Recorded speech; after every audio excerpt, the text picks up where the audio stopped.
The world remembers kings for their crowns and warriors for their swords. But Isabella of Castile was remembered for something far greater: her relentless will. Imagine a young woman born into a land fractured by rivalries, torn apart by greed, and shadowed by kingdoms constantly at war. From the very first days of her life, Spain was not a single nation, but a patchwork of territories: Castile, Aragon, Navarre, Granada, each pulling in its own direction.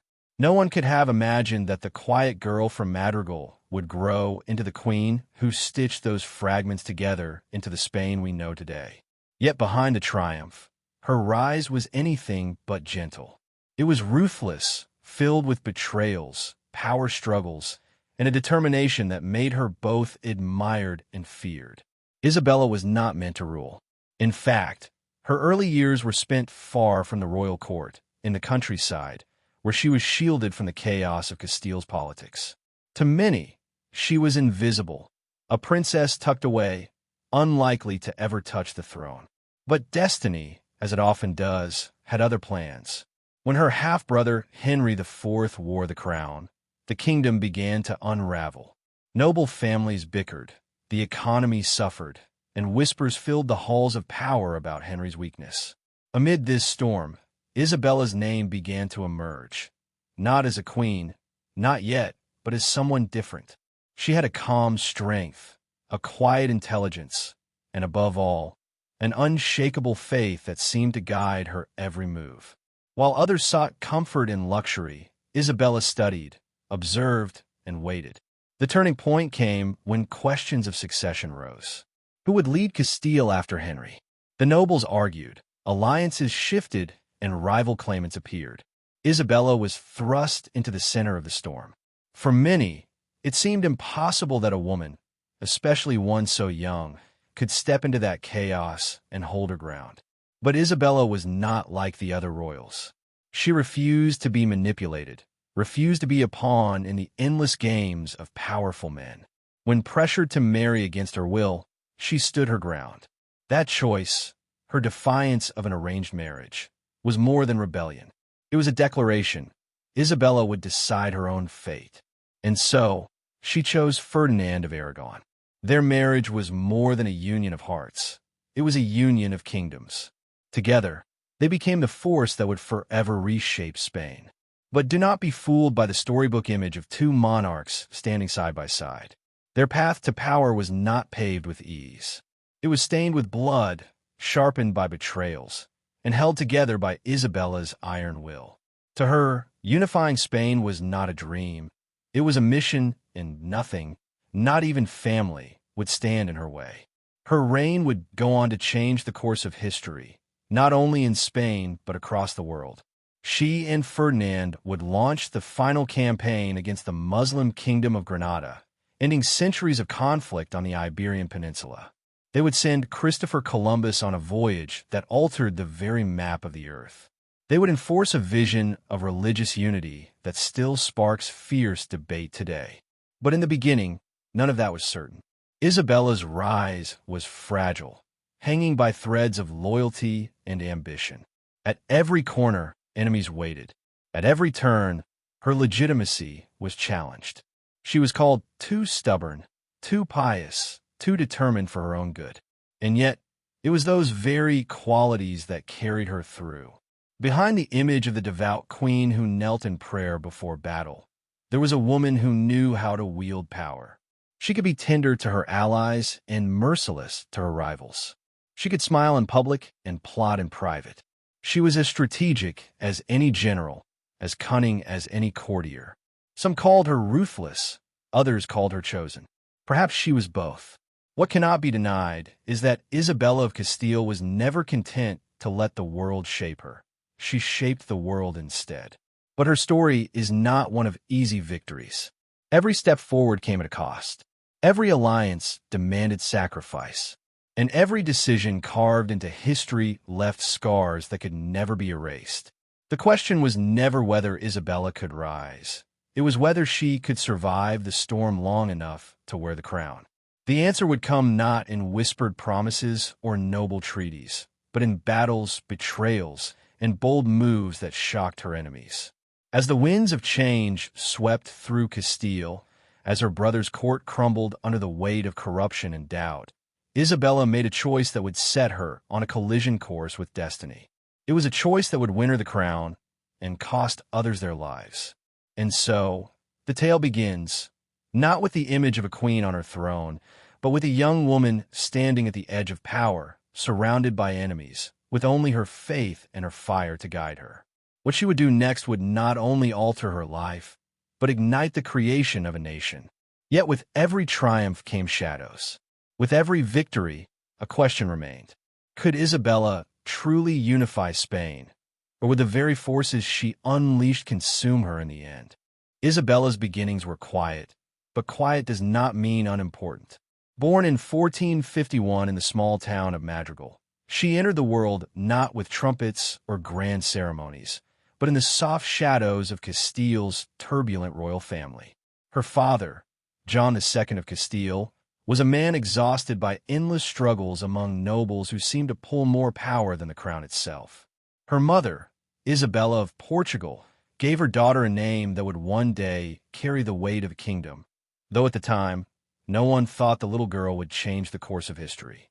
She was a younger child, far from the throne, and in the politics of 15th century Spain, that usually meant a life of obscurity, marriage, and duty, nothing more. But fate never played fair in Castile. Her older half-brother, Henry IV, ascended to the throne after their father's death. Henry was a king with a crown, but little control. Nobles pushed him, foreign powers tested him, and whispers about his weakness grew louder with every passing year. Isabella, meanwhile, grew up away from the palace in relative simplicity. She learned to pray, to read scripture, and to live modestly, unlike many royals who surrounded themselves with splendor. That childhood shaped her. Where others were spoiled by privilege, she grew hardened by restraint. Where others chased fleeting pleasures, she nurtured patience and quiet observation. She would later say that God had chosen her path, and perhaps, looking back, it is easy to believe it. Isabella's world began to shift when she was a teenager. The kingdom of Castile was restless, plagued by conspiracies and rival factions. Henry IV's inability to command loyalty left the nobles scrambling to assert their dominance.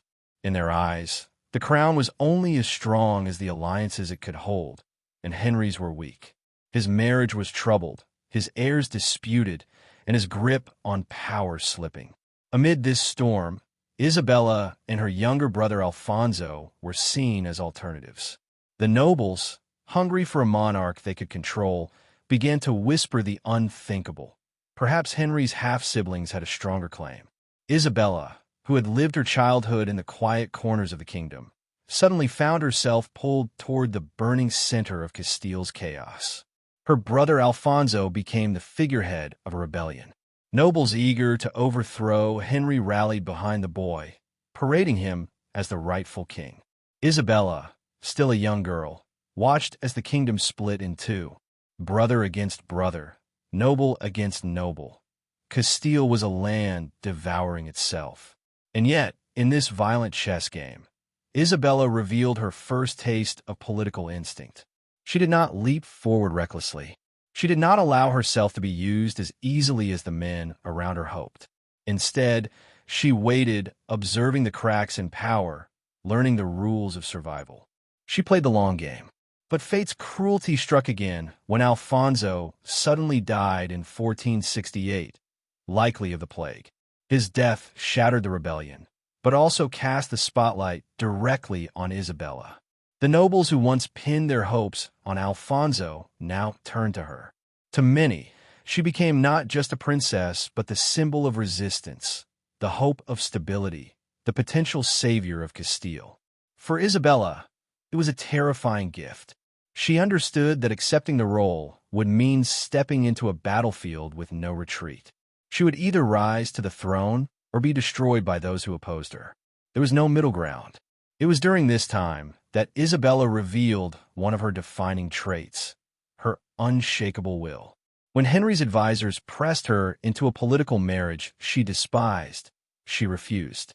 They dangled foreign princes before her, alliances that would benefit everyone but her. Yet she stood firm, saying she would not marry without her own consent. This was not only shocking, it was dangerous. Women of her rank were pawns, tools to strengthen kingdoms.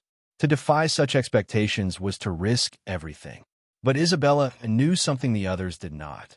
True power could not come from being someone else's puppet. If she was to rule, it would be on her own terms. Her defiance led to a bold and fateful decision. Against the wishes of her brother Henry and much of his court, Isabella chose to marry Ferdinand of Aragon. Their union was daring not only because it defied political pressures, but also because it risked igniting further conflict. Yet Isabella and Ferdinand were more than husband and wife. They were a calculated alliance. Together, Castile and Aragon represented the two largest and most powerful kingdoms of Spain.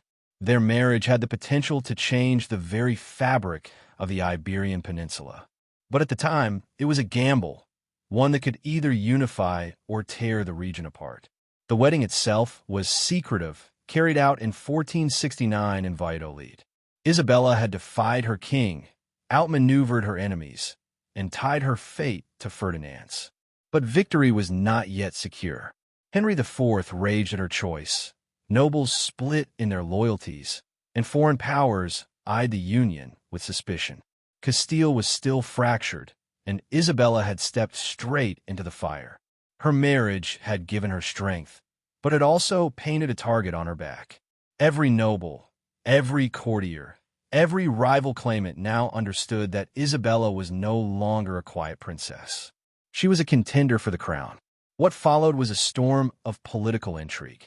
Henry IV, furious, named his own daughter Juana, known as La Beltraneja, as his rightful heir. But questions swirled about Juana's legitimacy, with rumors claiming she was not Henry's true child at all, but the product of his queen's rumored affair. Isabella's supporters seized on these whispers, fanning the flames of doubt. Was Juana the rightful heir, or was Isabella? The kingdom fractured once more, this time with even deeper divisions. And Isabella, now standing alongside Ferdinand, prepared herself for a battle not just for survival, but for the very crown itself. It is here that Isabella's story sharpens. No longer a child hidden in the countryside, she was now at the heart of Castile's war for power.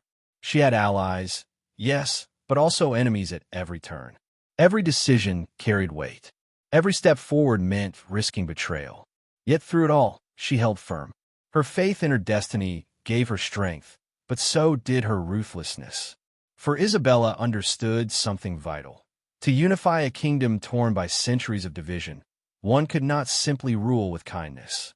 A queen needed steel in her spine, fire in her heart, and a willingness to cut down anyone who stood in her way. The stage was set. Castile teetered on the edge of chaos. The nobles whispered, armies gathered, and in the middle stood Isabella, no longer the overlooked girl, no longer the quiet princess, but a woman ready to seize her destiny. But seizing destiny comes at a cost, and in the shadows of Castile's broken throne, that cost was about to reveal itself. When Henry IV of Castile died in 1474, the kingdom trembled. His reign had been marked by division and scandal, and now his death left a vacuum no one could ignore. For many, the question was simple yet explosive. Who was the rightful heir? To some, it was his daughter Juana, nicknamed La Beltraneja, though rumors about her paternity tainted her claim. To others, it was Isabella, his half-sister, whose marriage to Ferdinand of Aragon made her not just a candidate for the throne, but a dangerous force that could reshape the future of Spain forever. Isabella wasted no time. Within days of Henry's death, she declared herself Queen of Castile. The coronation was not grand or universally accepted. It was contested, filled with doubt and whispers. But Isabella knew hesitation could kill her cause. Speed was her weapon. By acting quickly, she seized the moment, presenting herself as the natural ruler, chosen not just by lineage but by destiny. Supporters rallied around her, from powerful nobles to church leaders who saw in her a ruler blessed by God. Yet while Isabella's banner was rising, her enemies were not idle. Across the kingdom, loyalists to Juana la Beltraneja prepared for battle. Juana was young, only 13, but she was not without powerful allies. Chief among them was King Afonso V of Portugal, who sought both to defend her claim and expand his influence by marrying her. Their union would mean Castile tied directly to Portugal, a nightmare for Isabella and Ferdinand. Suddenly, the struggle was no longer a family feud. It had become a war between kingdoms, a war that would decide whether Castile's crown belonged to Isabella or Juana. The War of Castilian Succession had begun. It was not only fought with swords and armies, but also with diplomacy, propaganda, and faith. Isabella knew she had to frame her claim as righteous and divinely ordained. She emphasized her legitimate bloodline, her marriage alliance with Ferdinand, and her devotion to God. In her speeches, she spoke of unity, of stability, of a kingdom under one crown and one faith. To her supporters, she was not just a woman trying to rule. She was a savior sent to rescue Castile from chaos. But Isabella's enemies painted a different picture. To them, she was ambitious, power-hungry, and ruthless. They whispered that she had defied her brother's wishes, broken alliances, and married without royal consent. They argued that Juana, despite the rumors of her birth, was the true heir. And behind Juana stood the might of Portugal, ready to invade Castile and crush Isabella's fragile claim. The first clashes of the war were brutal. Ferdinand commanded armies with skill, but Isabella was no passive queen. She rode alongside her soldiers, wearing armor, showing her people that she was willing to face the same dangers they did. Chroniclers describe her as calm in crisis, strong in conviction, and tireless in strategy. She inspected supplies, organized finances, and ensured that her troops were fed and equipped. It was not the image of a queen sitting behind palace walls. It was the image of a monarch forged in battle, shaping her rule through sweat and steel. The war dragged on, with victories and defeats on both sides. At times, it seemed Isabella's cause might collapse under the weight of Portugal's strength. At other times, her resilience and Ferdinand's tactics pushed them closer to triumph. The turning point came at the Battle of Toro in 1476. There, the armies of Castile and Aragon faced the forces of Portugal and Juana. The clash was fierce, chaotic, and bloody. At first, the outcome was uncertain, with both sides claiming success. But in the days that followed, it was Isabella's cause that gained momentum. Propaganda spread across Castile, framing the battle as a victory for her side. Whether the truth matched the story mattered less than the perception. Isabella understood something critical. In politics, perception often mattered more than reality. After Toro, Isabella's legitimacy grew stronger. Nobles who once hesitated began to recognize her authority. Cities opened their gates to her. The church, too, leaned in her favor, reinforcing the idea that her rule was sanctioned by heaven itself. Juana's supporters dwindled, and though fighting continued, the tide had shifted. Over time, Portugal withdrew, and Juana's claim faded into the background. By 1479, with the Treaty of Alcacovas, the war officially ended. Isabella was recognized as the rightful queen of Castile, while Juana was sent into a quiet exile, her dreams of the throne silenced. But victory was never just about winning a war.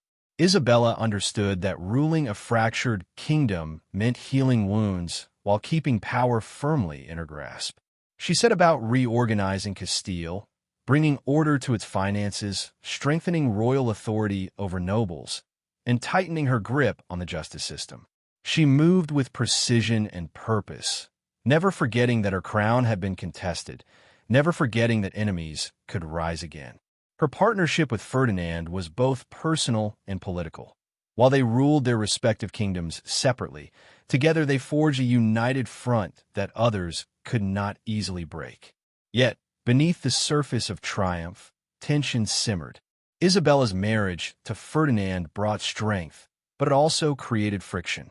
He was proud, ambitious, and determined to assert his own authority. Their union was powerful, but it was not always equal. Isabella, however, refused to be overshadowed. Time and again, she reminded both Ferdinand and the court that she was the rightful ruler of Castile, not merely a queen consort. Their marriage was a partnership, but was also a contest of wills, one in which Isabella never allowed herself to be diminished. Her victory over Juana and Portugal marked the beginning of her reign, but it was only the first of many challenges. Castile was still restless, still unstable. Beyond its borders, the Muslim kingdom of Granada stood as the last stronghold of Islamic rule in Spain, a symbol of centuries of resistance against Christian kings. To many, it seemed impossible to conquer. To Isabella, it was destiny. She saw the unification of Spain not as a dream, but as a divine mission. And Granada was the final piece of the puzzle. But before she could march on Granada, Isabella faced another kind of battle, one fought not on the field, but in the hearts and minds of her people. She needed loyalty. She needed obedience. She needed a kingdom ready to follow her not just because she wore a crown, but because she commanded respect and fear. She tightened royal authority, reformed institutions, and rooted out corruption. Nobles who had once treated the crown as their puppet found themselves facing a queen who refused to bow. Isabella was building not just a monarchy, but an empire, one that would endure long after her own lifetime. And yet, even as her grip on Castile strengthened, whispers followed her. Whispers of ruthlessness. Whispers of ambition so great it overshadowed mercy. Was she unifying Spain for its people, or for her own glory? Did her faith guide her actions, or did she use faith as a weapon to silence dissent? These questions lingered in the shadows of her reign, questions that history still asks today. But one thing was certain. Isabella of Castile had proven herself. She had defied her brother, outmaneuvered nobles, faced down Portugal, and emerged as queen. She had shown that a woman could not only survive in the brutal world of 15th century politics, but dominate it. And yet, her greatest challenges still lay ahead. Granada waited. Columbus waited. The weight of empire itself waited. For Isabella, victory in the succession crisis was not the end.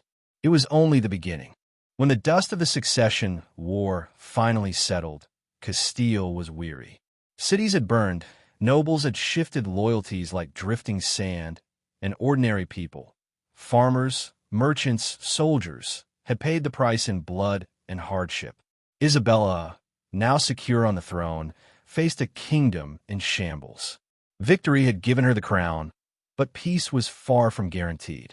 To truly rule, she would have to rebuild trust, restore order, and show that her reign was not just another storm in Castile's long history of turbulence. And so, with the same determination that had carried her through war, Isabella turned to the hard work of reform. Her first task was the nobles. For generations, Castilian nobles had grown powerful at the crown's expense. They built private armies, ruled their territories like kings, and used the throne as a bargaining tool for their own ambitions. Henry IV had allowed them too much freedom, and by the time Isabella took the throne, the balance of power leaned dangerously in their favor. But Isabella had no intention of being ruled by lords in her own kingdom. She began to reassert royal authority, stripping nobles of privileges that weakened the crown and demanding loyalty not just in words but in action. She was clever about it, too.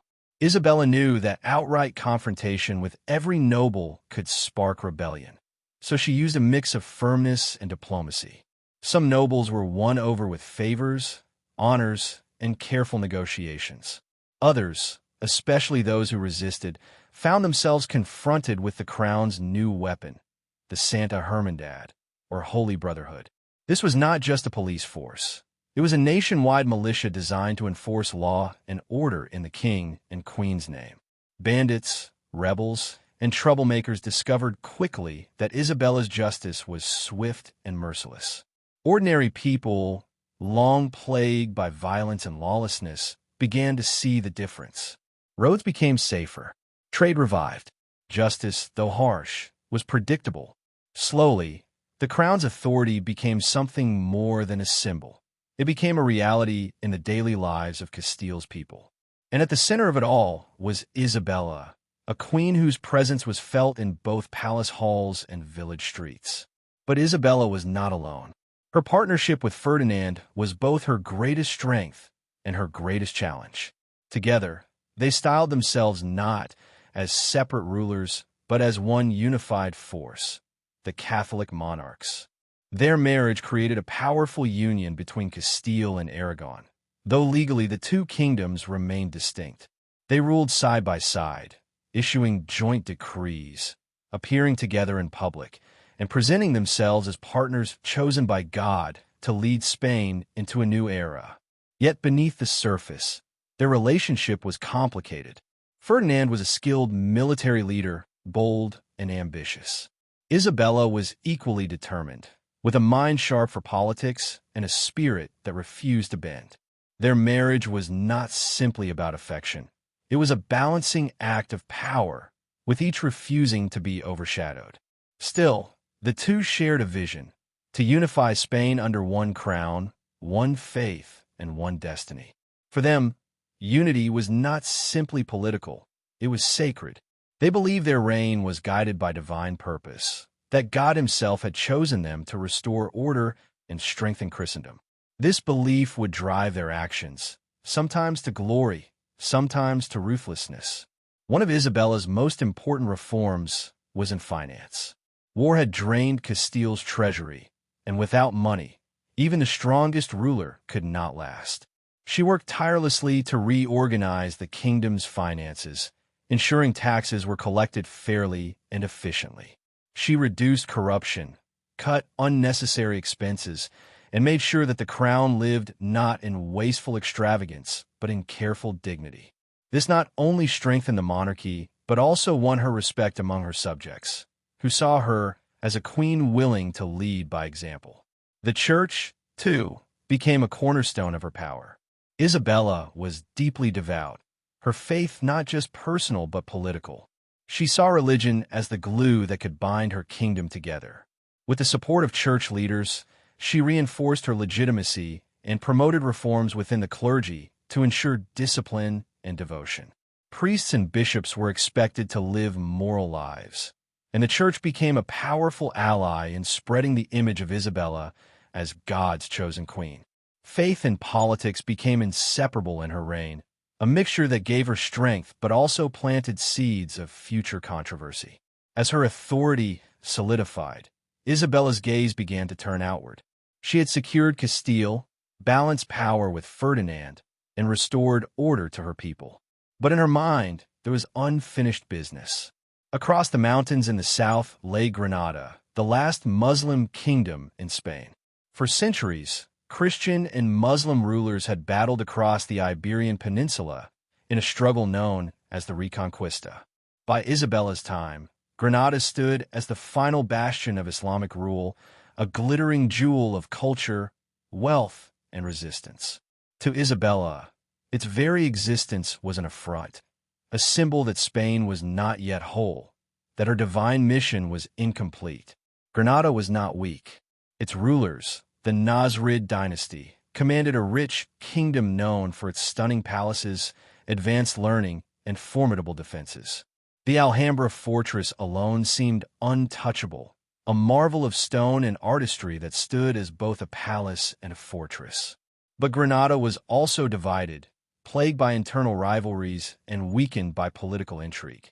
To Isabella and Ferdinand, it was vulnerable. To conquer Granada would not only complete the Reconquista, it would crown their reign with eternal glory. Yet such a campaign would demand everything: money, soldiers, and the will of the people.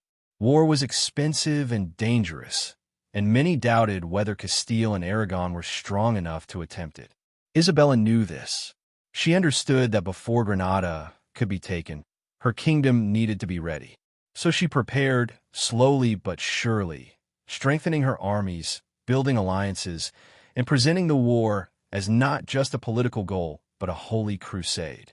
To her people, it was framed not as conquest, but as divine duty. Every sermon, every proclamation, Every symbol reminded them that the unification of Spain was not simply Isabella's dream, it was God's command. Still, even as plans for Granada began to stir, Isabella's reign faced challenges from within. Ferdinand, ever ambitious, sometimes tested the boundaries of their partnership, pushing his influence in Castile further than she liked. Foreign powers, from France to Portugal, watched warily, ready to exploit any weakness. And within her own court, ambitious nobles still schemed, waiting for the chance to regain the freedoms Isabella had stripped away. Her crown was secure, but it rested on a fragile foundation. She had to be vigilant at all times, knowing that one mistake could unravel everything she had built. And yet, Isabella pressed forward, her eyes set firmly on the horizon. The young girl who once seemed destined for obscurity was now a queen reshaping her world with every choice she made. She had survived succession wars, crushed rebellion, outmaneuvered rivals, and forged a powerful alliance with Ferdinand. She had restored order to Castile and planted the seeds of a united Spain. But destiny, as always, was demanding more. Granada still stood. The final battle for Spain's soul loomed ahead. The question was not whether Isabella would march. It was when.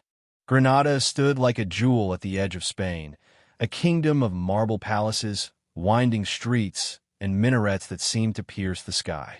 For centuries, it had been both a wonder and a defiance, the last Muslim stronghold in a land where Christian kings had reclaimed territory piece by piece. To Isabella of Castile, Granada was more than a place on a map. It was unfinished business. She had fought too hard for her crown, endured too many betrayals, and staked too much on her belief that God had chosen her to unify Spain. In the late 1470s and early 1480s, Granada still stood, a reminder that her mission was incomplete. For Isabella, the shadow of Granada was both an opportunity and a danger. She knew that conquering it would forever seal her reputation, binding her name to the unification of Spain in a way no one could dispute. But she also knew the risks. Granada was not a weak opponent. The Nasrid dynasty, though weakened by internal strife, commanded a loyal population, strong defenses, and a network of alliances. Its walls were high, its soldiers hardened, and its rulers cunning.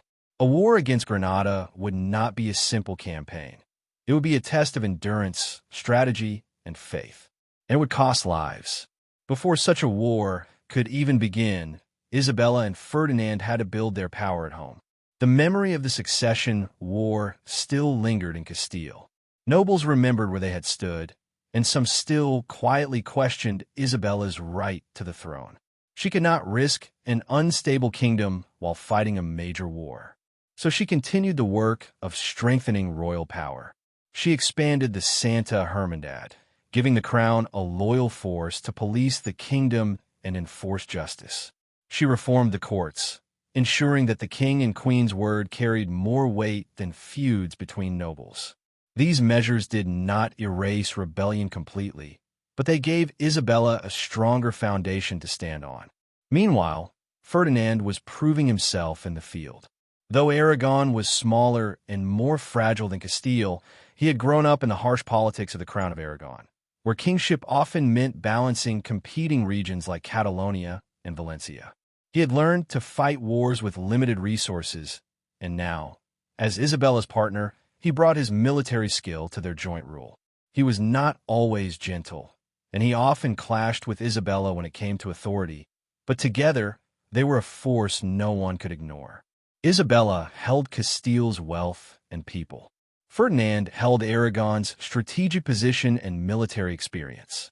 Together, they were shaping a dynasty.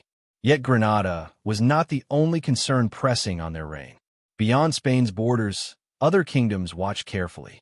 France, with its expanding power under Louis XI, was a constant threat. Portugal, still smarting from its defeat in the Succession War, remained wary and ready to exploit any weakness. Even the papacy in Rome held influence, offering blessings to rulers, but expecting loyalty and service in return. Isabella and Ferdinand had to walk carefully, securing alliances while keeping their enemies at bay. Every letter, every treaty, every marriage proposal was a piece of the puzzle. They were not just rulers of Spain. They were players on the larger stage of Europe, where every move could mean survival or disaster. Amid all this, Isabella herself grew into her role as queen in ways that surprised her contemporaries. Unlike many monarchs of the time, she was deeply involved in the details of governance. She met with advisors, read reports, and made decisions not only about great campaigns, but about the daily lives of her people. She traveled through her kingdom, appearing in cities and towns to show her presence. Her subjects saw her not as a distant ruler hidden behind palace walls, but as a queen who walked among them, who prayed with them, who demanded justice for them. This personal touch earned her loyalty in a way armies could not. But with loyalty came fear. Isabella's reputation as a ruler was built not only on her devotion, but also on her severity. She was known to be merciful to those who submitted, but ruthless to those who defied her. She expected discipline in her court, in her armies, and in her clergy. The nobles quickly learned that this queen could not be manipulated like her brother Henry. She was not afraid to strip privileges, confiscate lands, or exile those who threatened her vision. Her faith gave her a sense of righteousness that justified even her harshest measures. To her, every act of power was in service of God's greater plan. And so the image of Isabella began to sharpen. To her allies, she was a woman of strength and vision, a queen who brought stability to a kingdom long divided. To her enemies, she was unyielding, a monarch whose will was as hard as steel. Both views were true, for Isabella was not one or the other. She was both, and that duality made her all the more formidable. Granada loomed larger with each passing year. Isabella's advisors debated the risks. Some urged caution, warning that a war could bankrupt Castile and Aragon, draining resources needed elsewhere. Others pushed for immediate action, arguing that delay only gave Granada time to strengthen alliances with North Africa or the Ottoman Empire. Isabella listened to them all, but her heart had already decided. To her, this was not just about politics or territory. It was about destiny. She believed God had chosen her and Ferdinand to complete the Reconquista, to finish what generations of Christian kings had begun. To delay was to disobey divine will. Still, even Isabella could not rush into such a campaign. Preparations had to be made, alliances secured, and the kingdom made ready. Soldiers had to be trained and paid. Supplies had to be stockpiled. Taxes had to be collected and justified to a weary population. All of this took time, and during that time, Granada remained a kingdom of both beauty and defiance, its red walls of the Alhambra casting long shadows across the land. Meanwhile, in Granada itself, the Nasrid dynasty was divided. Rival claimants fought for the throne, weakening their strength from within. Some saw the Christian monarchs as enemies, others as potential allies in their own struggles. These divisions gave Isabella hope, but they also made Granada unpredictable. A divided enemy could collapse quickly or drag a war into endless years of bloodshed. The uncertainty only added to the tension. Every decision Isabella made during these years carried the weight of history. Every reform, every alliance, every move toward Granada was part of a larger design. She was not only ruling a kingdom, she was laying the foundation of what would one day become a global empire.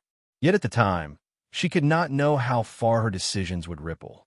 She only knew that the path she walked was narrow, dangerous, and irreversible. And so, as the 1480s unfolded, Spain stood on the edge of transformation. Isabella had secured her crown, but the true test of her reign was yet to come. The campaign for Granada was no longer a question of if, but when. The people sensed it. The court whispered of it. The soldiers prepared for it. And Isabella, standing firm in her faith, waited for the moment to strike. But wars, even those wrapped in the language of destiny, were never certain. For every plan Isabella made, dangers lingered. Foreign powers could intervene. Nobles could rebel. Even Ferdinand, her partner in rule, sometimes pulled in directions that clashed with her vision.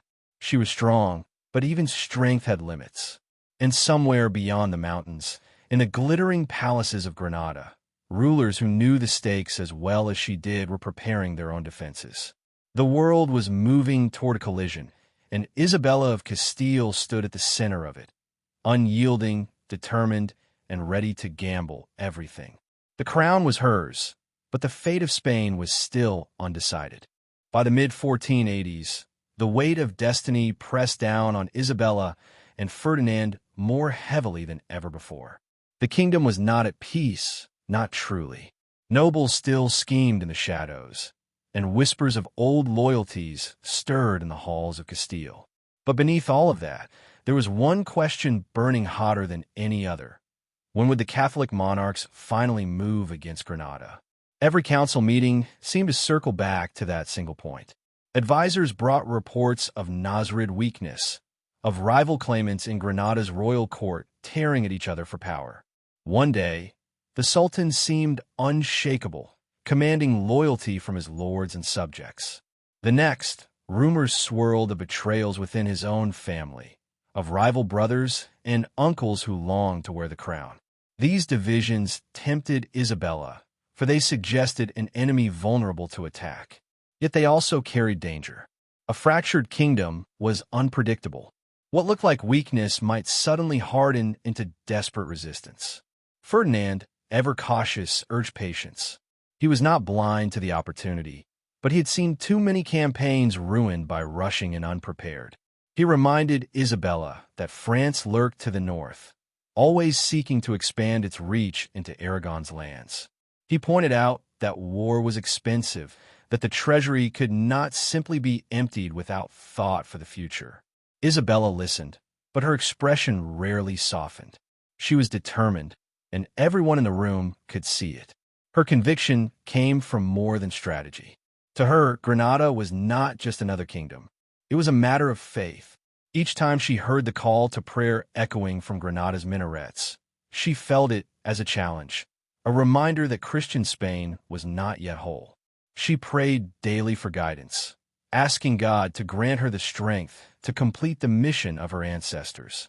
And in those prayers, she felt a clarity that no council debate could shake. The conquest of Granada was not simply a choice, it was a divine command. But even divine missions required human tools. Isabella worked tirelessly to strengthen her kingdom's foundation for war. Taxes were collected more rigorously than before. The Santa Hermandad, her network of local militias, grew stronger, giving the crown more direct control over law and order. Nobles who resisted were reminded, firmly but decisively, of the queen's authority. Slowly, the patchwork of Castile began to look less like a kingdom of squabbling lords and more like a nation under one crown. Meanwhile, Granada's fate was being decided not only by its rulers, but also by forces beyond its borders. The Nasrids had long relied on support from North Africa, where powerful Muslim dynasties shared both faith and cause. Yet distance, rivalries, and the growing strength of Christian fleets made that support uncertain. The Ottoman Empire, rising in the east, was a looming power that many in Granada hoped would intervene. But the Ottomans had their own struggles and ambitions, and Spain was far from their reach. Granada, for all its beauty and strength, was isolated. Still, Isabella knew isolation did not mean weakness. Granada's mountains provided natural defense, its walls were thick, and its soldiers knew their land well. A war that would not be a swift march, but a grinding test of endurance. The queen's advisors reminded her of this constantly, warning that the people of Castile might grow weary of endless campaigns. Yet Isabella was undeterred. She believed her people would endure any hardship if they saw it as part of a greater cause. Even as she prepared, Isabella faced challenges at home. Nobles who had once supported her in the succession war sometimes resisted her centralization of power. They had fought to put her on the throne, but they had not expected her to rule so firmly. Some grumbled that she took too much from them, that she left them little room to exercise their own authority. Isabella, however, had no intention of being a queen in name only. She had fought too hard for her crown to allow it to be diluted by old traditions of noble privilege. And so, when resistance appeared, she acted swiftly, sometimes with persuasion, sometimes with force. Her will prevailed, and slowly, even her critics came to respect her unbending resolve. Ferdinand, for his part, balanced her severity with diplomacy. He was skilled at negotiations, at turning potential enemies into allies, or at least into neutrals. Where Isabella's strength was her conviction, Ferdinand's was his adaptability. Together, they formed a partnership that, while not without tension, made them far stronger than they would have been apart. Courtiers whispered that they were opposites. Isabella the unyielding pillar, Ferdinand the calculating strategist. But it was precisely this blend that allowed them to shape Spain's destiny. As the years pressed forward, small skirmishes broke out along the borderlands between Castile and Granada. Farmers complained of raids, soldiers exchanged blows in mountain passes, and villages were caught in the crossfire. These clashes were not yet full war, but they were a sign of what was coming. Each incident made peace less likely. Each raid stoked anger among Isabella's subjects. Slowly, the idea of war shifted from possibility to inevitability. At court, the tension was palpable. Ambassadors from foreign lands watched closely, sending back reports of Isabella's preparations.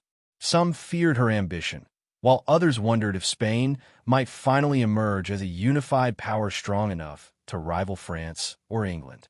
The Pope in Rome, too, was attentive, for the prospect of a Christian monarch completing the Reconquista carried deep symbolic meaning for Christendom. To many, Isabella was not only a queen, she was a figure chosen to carry the banner of faith into battle. Yet Isabella herself was not free from doubt. In private, she sometimes wondered how much blood it would take to achieve her vision. She thought of the mothers who would lose sons, the families who would be torn apart, the farmers whose fields would be trampled by armies. She prayed that God would see the justice in her cause, that he would guide her hand so the suffering would not be in vain. These moments of reflection did not weaken her resolve, but they made her more aware of the human cost of the path she had chosen. Granada itself seemed to sense the storm coming. Inside the Alhambra Palace, factions of the Nasrid dynasty quarreled, some urging resistance, others whispering of alliances with the Christians.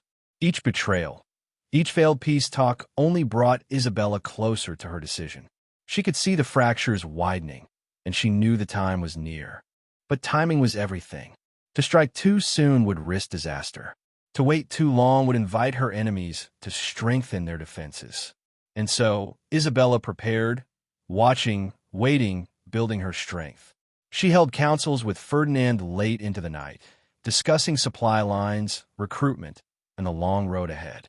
Messengers rode across the land, carrying orders in her name. Blacksmiths worked tirelessly, forging weapons. Farmers stored grain for soldiers who had not yet marched.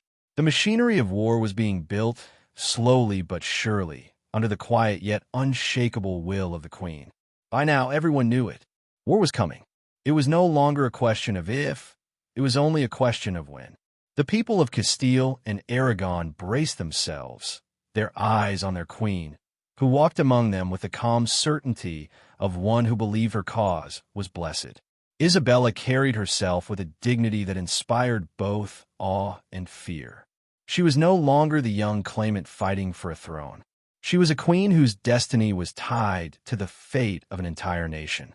And as the sun set over Castile, casting long shadows across the land, Isabella's gaze turned southward, toward the mountains that shielded Granada. Somewhere beyond those peaks, her greatest test awaited. She could not yet know how long the struggle would last, nor how high the cost would climb. But she knew this. She would not turn back. The war for Spain's soul was about to begin. And in the silence before the storm, even her enemies must have felt it, that unshakable sense that once Isabella moved, nothing would ever be the same again. The first signs of open war came quietly, almost like the crack of distant thunder before the storm. In 1482, word spread that the Nasrid rulers of Granada had attacked the town of Zahara, a fortress village on the Castilian border. Its capture was brutal and swift, the inhabitants dragged away in chains, the Christian banners ripped down. News of Zahara's fall raced through Castile like fire through dry grass. To the people, it was an outrage. To Isabella, it was confirmation that the waiting was over. Granada had thrown the first stone, and now she would answer. The very next year, Isabella and Ferdinand struck back, launching a campaign against the frontier stronghold of Alhama. The town sat perched on rocky cliffs, its position commanding the valleys around it. If Zahara had been a blow to Castilian pride, then Alhama was the reply. The siege was fierce, the fighting bloody. Soldiers battered against the walls, scaling ladders under a rain of arrows and stones. When the town finally fell to Castilian forces, the cry, "Alhama is ours," echoed across the land. Yet even in victory, Isabella knew the risks. Holding Alhama was no simple task. The fortress lay deep within enemy territory, surrounded by hostile lands and cut off from easy supply lines. To abandon it would signal weakness. To hold it would mean sacrifice. Isabella chose to hold. It was not only a military decision, it was a statement. Castile would not retreat. The war had begun in earnest. The people rallied behind her. Songs were sung about the victory, praising God, the Queen, and the cause of a united Spain. Yet for every celebration, there were also grim reminders of what lay ahead. Families mourned sons lost in the battle.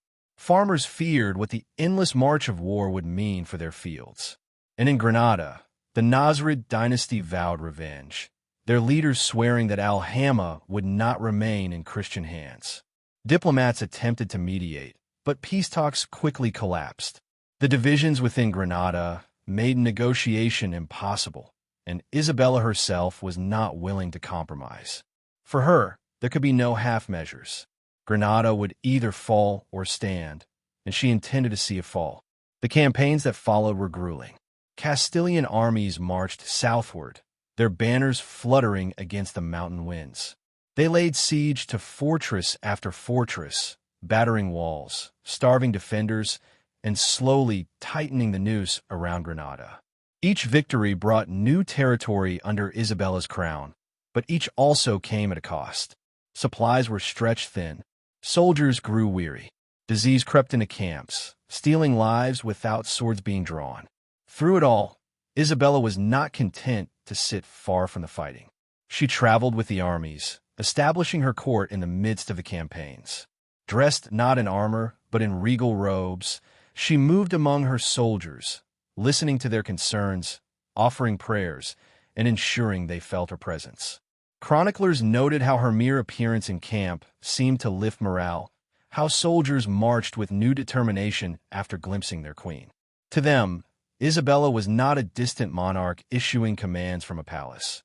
She was part of the struggle, sharing its hardships, embodying its purpose. Her enemies, too, took notice. From the walls of Granada, word spread of the queen who marched with her men, who did not flinch in the face of hardship. She became as much a symbol as a ruler, a figure who gave weight to the cause of unification. But the war was far from simple.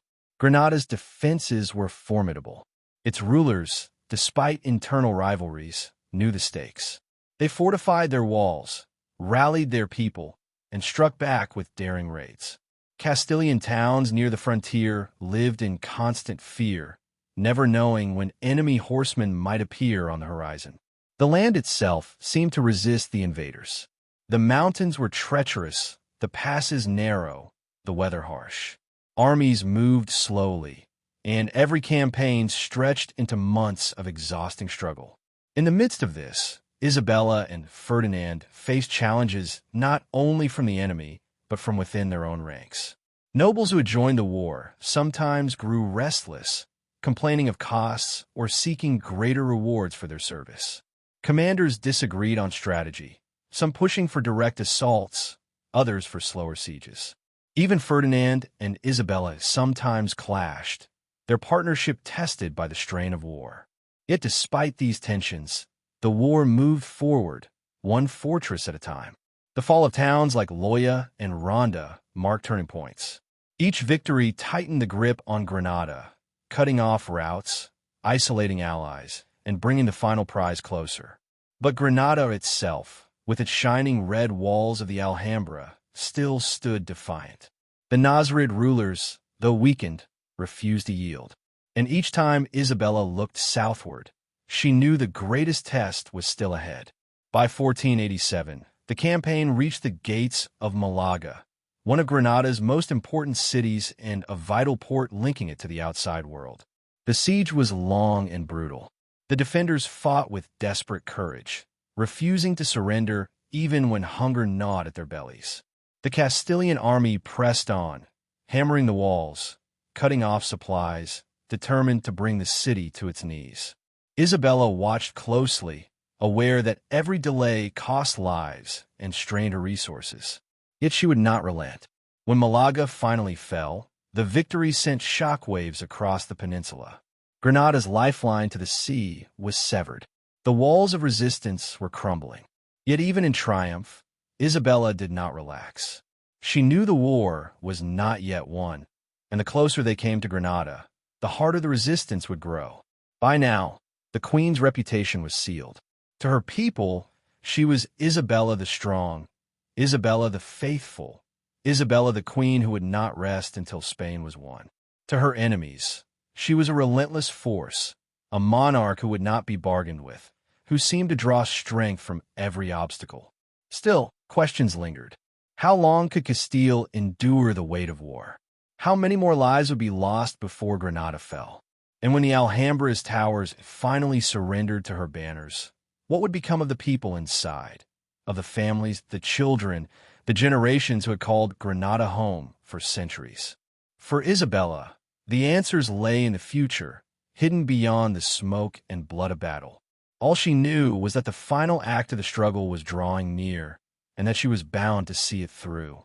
The war for Granada had begun with fire and steel, but its ending, whatever it would be, still hung in the balance. And as Isabella prepared for the last campaigns, with the fate of an ancient kingdom before her, all of Spain seemed to hold its breath, waiting to see how far this queen's will could carry her, and what price she was willing to pay to unify her land. By the late 1480s, the once proud kingdom of Granada was shrinking, piece by piece, fortress by fortress. Castile's banners now flew over towns that had resisted for generations. Malaga had fallen, Ronda was lost, and the frontier fortresses that once guarded Granada's edges had been breached. The once wide expanse of Nasrid territory was now little more than a shadow, retreating toward the city itself. But Granada was no ordinary city. Its towers rose like red stone flames against the backdrop of the Sierra Nevada mountains. Its palaces gleamed with marble courtyards and fountains, and its walls wrapped around it like a crown. The Alhambra, perched on its hill, was both fortress and jewel, a symbol of Nasrid pride and resilience. To Isabella, Granada represented not only the final obstacle to unification, but also the greatest test of her reign. To conquer it would mean triumph. To fail would mean humiliation and endless war. Within Granada's walls, desperation was growing. The Nasrid dynasty had been fractured for years, torn apart by rival claimants and betrayals. At times, it seemed as though the rulers of Granada fought one another more fiercely than they fought their Castilian enemies. Boabdil, the young sultan, had risen to power only after years of bloody disputes with his own kin. Some within Granada still doubted his legitimacy, and many resented his efforts to negotiate with the Catholic monarchs. To some, he was a defender of faith. To others, he was a weak king who could not hold back the tide. Isabella knew this division was her advantage. She studied the reports that came to her camp. Whispers of plots in the palace, rumors of desertions, signs of growing hunger within the city. She did not underestimate Granada's strength. She had seen too many long sieges to know that desperation could make an enemy fight harder. But she also knew that the cracks in their resolve widened with every passing month. The Castilian armies pressed forward, tightening their grip. They surrounded Granada's approaches, cutting off trade routes, blocking supplies, and closing the noose. Camps spread across the valleys below the city, a sea of tents and banners that stretched as far as the eye could see. Soldiers prepared for the long haul, building trenches, stockpiling food, and waiting for orders. Yet even as her armies pushed closer, Isabella faced her own trials. The war had already dragged on for years, draining resources and exhausting her people. Taxes were higher than ever. Villagers grumbled about feeding soldiers who camped on their land. Merchants fretted over the disruption of trade. Even some nobles grew restless, eager for glory but weary of the endless campaigns. Isabella's challenge was not only to defeat Granada, but to keep her own kingdom united in the effort. To do this, she showed herself not only as a ruler, but as a presence. She traveled with the army, setting up her tent within sight of the city's towers. Chroniclers wrote of her calm dignity, of the way she spoke to soldiers with encouragement, of how she prayed daily for their success. She walked through the camps, listening to grievances, rewarding bravery, and reminding her people of the cause. "This is not only our war," she told them, "it is God's war." Her conviction gave them strength, even in the hardest days. Granada's defenders, meanwhile, refused to yield. From walls, arrows rained down. Night raids struck the edges of Castilian camps. The Sultan's men fought with fierce determination, driven by faith and the knowledge that surrender would mean the end of their kingdom. Songs of resistance echoed through Granada's streets. Prayers rose from its mosques, and its people clung to hope even as their supplies dwindled. The war seemed endless. Each campaign bled into the next. Soldiers aged in the field, and children born during the first sieges grew old enough to carry water and supplies by the time the final campaign neared. The mountains echoed with the clash of steel, the cries of the wounded, and the roar of cannons battering stone walls. Yet Isabella never wavered. Even when setbacks struck, when soldiers deserted, when disease swept through the camp, when supplies ran dangerously low, she held firm. She believed that her mission was sacred, that no obstacle could stand against divine will. This unshakable faith became her shield, her compass, her answer to doubt. And so, by 1491, the Great Siege of Granada began in earnest. Castile's armies encircled the city completely, sealing off every road, every gate, every lifeline. What had once been a slow tightening of the noose was now a complete chokehold. No food entered, no trade left. Granada's people, once proud and prosperous, began to starve within their own walls. To sustain the long siege, Isabella and Ferdinand made a daring move. Instead of leaving their army to camp in the fields, they ordered the construction of an entire city near Granada's walls. It was called Santa Fe, a settlement built with wooden houses, churches, and streets laid out in careful order. It was both a practical solution, providing shelter and supply for the army, and a symbolic statement. By building a permanent city at Granada's gates, Isabella declared to the world that she had no intention of leaving until the city fell. The sight of Santa Fe rising on the plain must have struck fear into Granada's defenders. It was a message carved into the very earth. The Catholic monarchs would not retreat, not after months, not after years. They would stay until Granada was theirs. Inside the Alhambra, the situation grew dire. Boabdil faced mounting pressure from his people, who suffered hunger and despair. Families begged for food, soldiers demanded answers, and whispers of rebellion grew louder. Some urged him to fight to the death, to make Granada a martyr for their faith.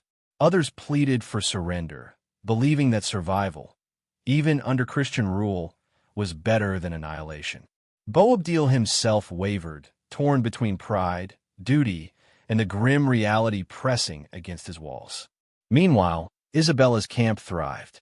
Though hardships remained, the queen's presence gave the siege a sense of order and inevitability. She attended Mass daily, reinforcing the belief that the campaign was not only political but spiritual.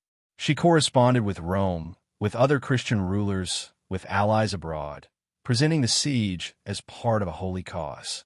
To her, every brick laid in Santa Fe, every cannon fired against Granada's walls, was part of fulfilling her destiny. And yet, even as victory seemed near, tension lingered. Would Granada surrender peacefully, or would it choose to fight until nothing remained? Would Boabdil yield, or would he choose to fall with the city? And even if Granada fell, what would happen next?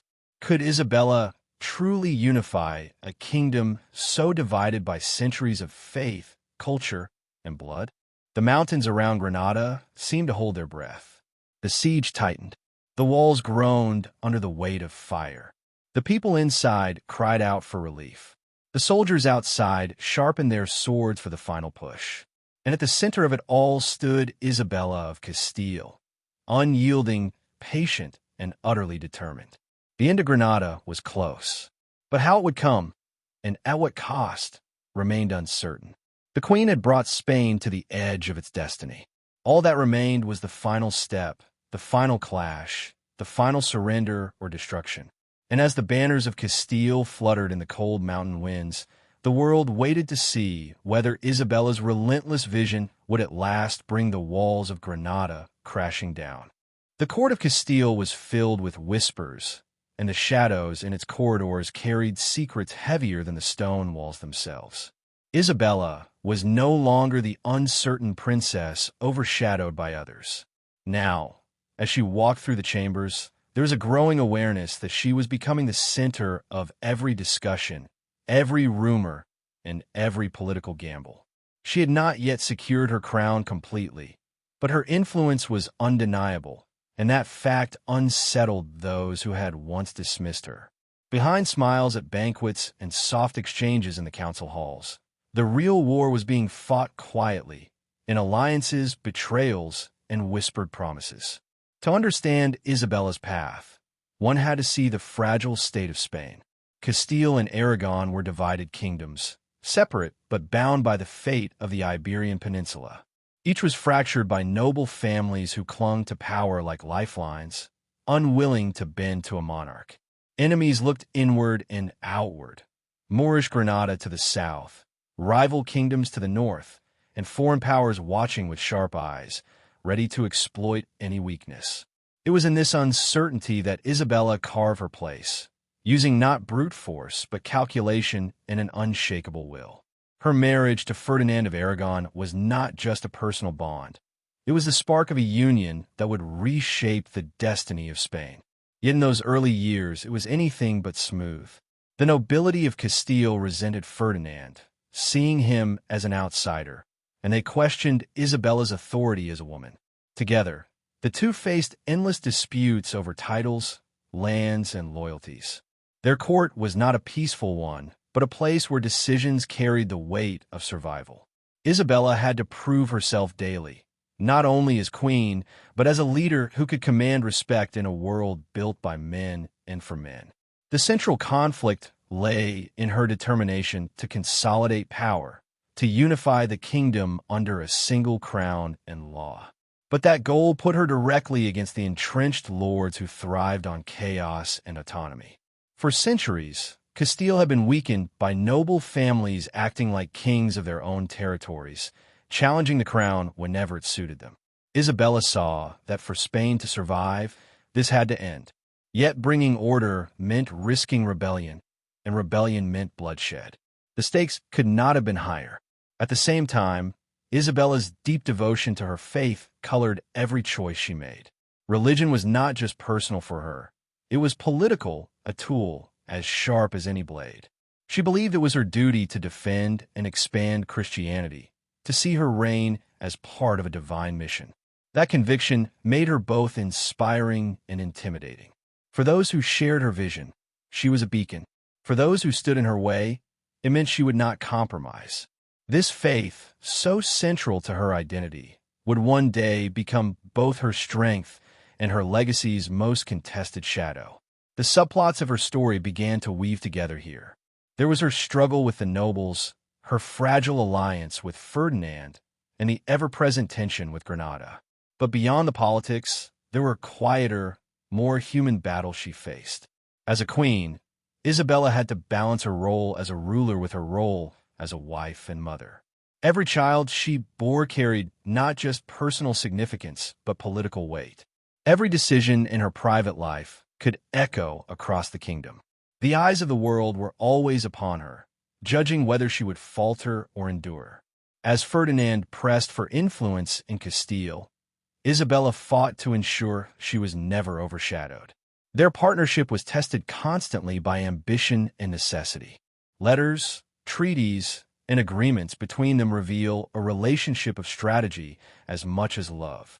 They knew they needed each other, but that need came with tension. Sometimes, in private moments, Ferdinand would question her resolve or challenge her choices, and Isabella would push back, reminding him that Castile was hers to command. These moments, though hidden from the grand stage of history, shaped their dynamic and the balance of their shared rule. The shadow of Granada loomed ever larger during these years. The last Muslim kingdom in Spain stood as both a threat and an opportunity. Its presence was a constant reminder of division, a symbol that the Reconquista was unfinished. Yet Granada was also wealthy, its culture rich, its rulers skilled in diplomacy and war. To move against it prematurely would have been dangerous. But Isabella's gaze was always fixed there, waiting for the moment when the crown was strong enough to strike. The thought of finally uniting Spain under one faith, one crown, burned like a promise in her mind, even as she fought the battles at home. The nobles, sensing the growing strength of Isabella's reign, began plotting in subtle ways. Some tried to sway Ferdinand to their side, hoping to drive a wedge between the royal couple. Others whispered offers to foreign rulers, seeking allies should Isabella push too hard against them. Rebellion never disappeared in Castile. It lingered like smoke after fire, ready to burst into flames again. Isabella had to move carefully, rewarding loyalty, but punishing treachery in ways that sent a message without igniting all-out war. Each decision became a test of her judgment, each mistake a risk to everything she was building. Through all of this, Isabella showed an unyielding nature. Those close to her often described her not as ruthless for cruelty's sake, but as unflinching in pursuit of what she believed necessary. She did not allow sentiment to cloud her choices when the fate of the kingdom was at stake. Her enemies began to fear her not for loud declarations, but for the quiet certainty with which she moved. Allies began to respect her not because she charmed them, but because she proved again and again that she would not be broken.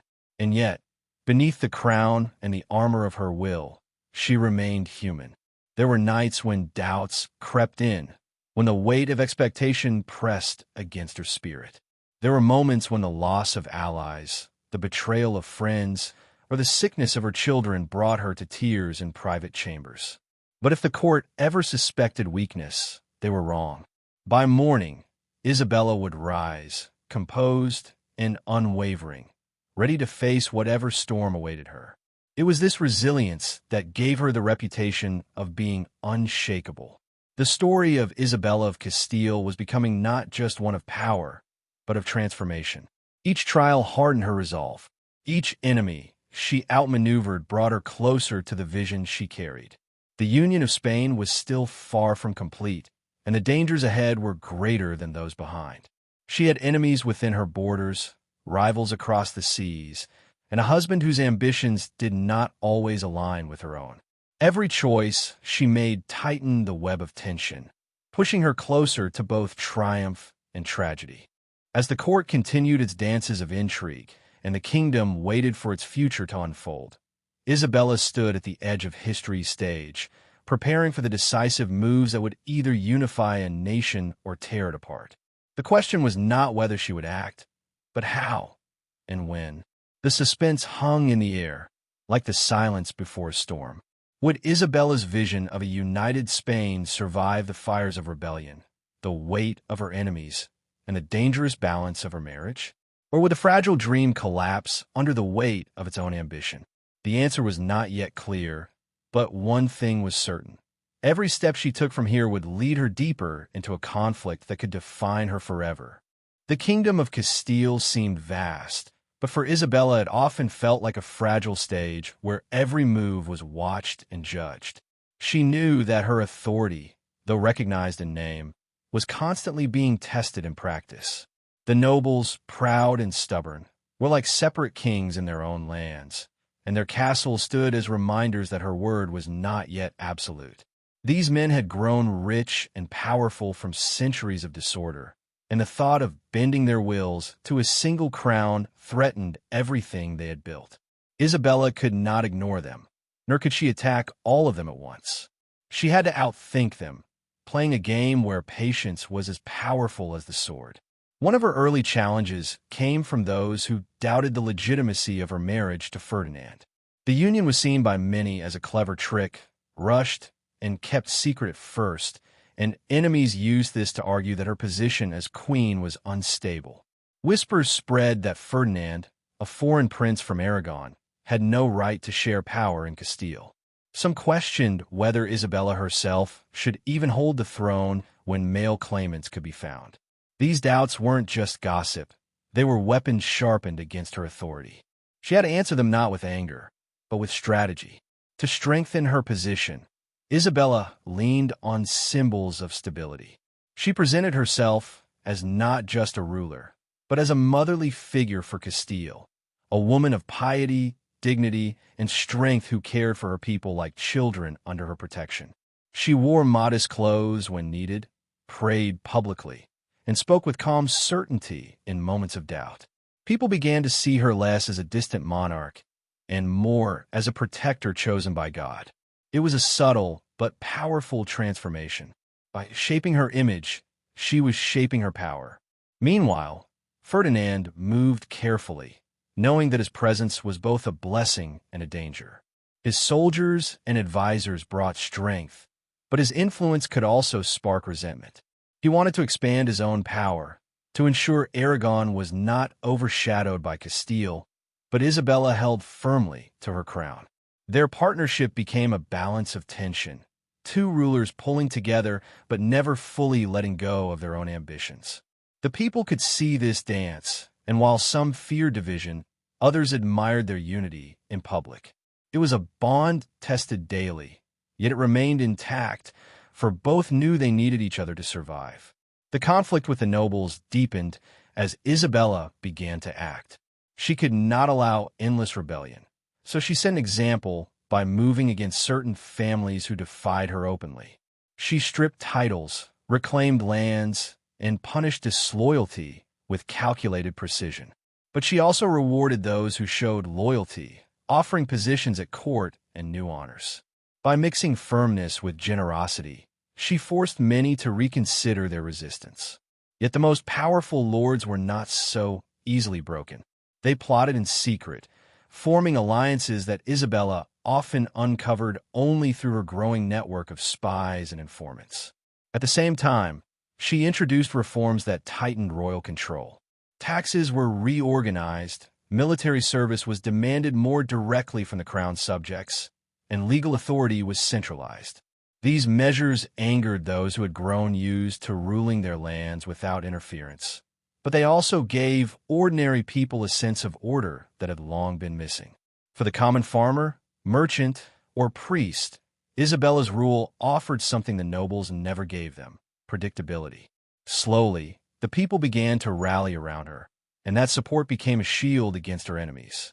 The looming presence of Granada added another layer to the growing conflict. While Isabella focused on consolidating her rule, she could not ignore the fact that the last Muslim stronghold in Spain remained just beyond her borders. Its rulers watched her carefully, aware that a stronger Castile might soon turn its eyes toward conquest.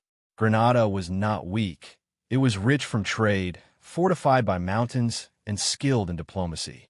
The Nasrid dynasty that ruled it played a delicate game, sometimes allying with Christian nobles against their rivals, sometimes sending tribute to keep peace. For Isabella, Granada represented both a threat and a destiny. She could not yet move against it, but the thought of completing the Reconquista burned within her, pushing her to strengthen Castile until the moment was right. The conflict also extended beyond the Iberian Peninsula. Neighboring kingdoms like Portugal and France kept watch on Isabella's rise.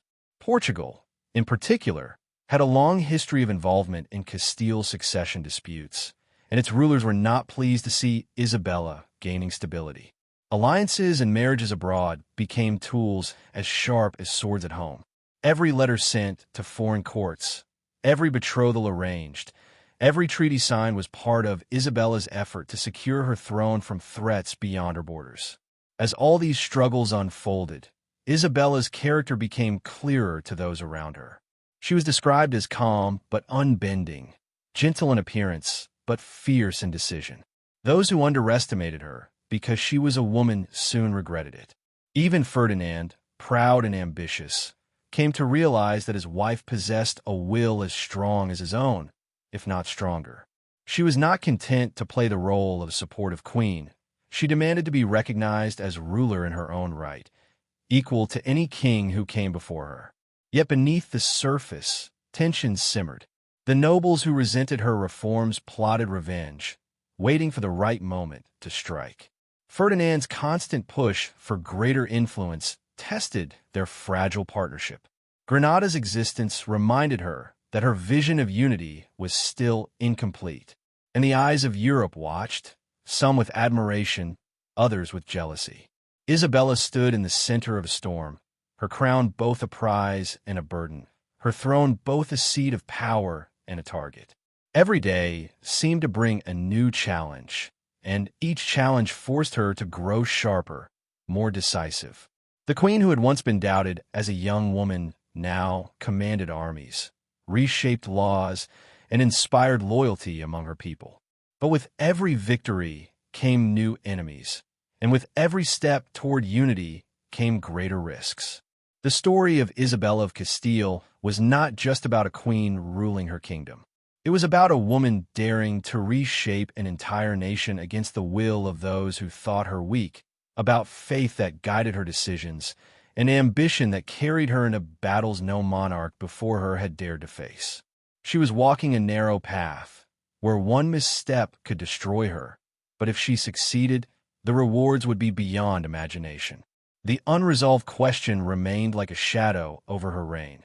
Could Isabella truly bend the nobles to her will, secure her crown, and prepare Castile for the greater battles ahead?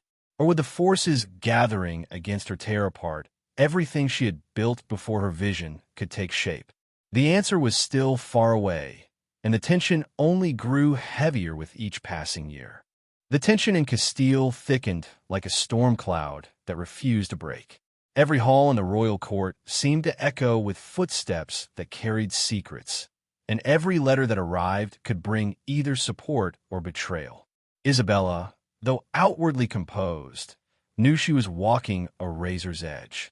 The fragile balance she had created between loyalty and fear could collapse at any moment.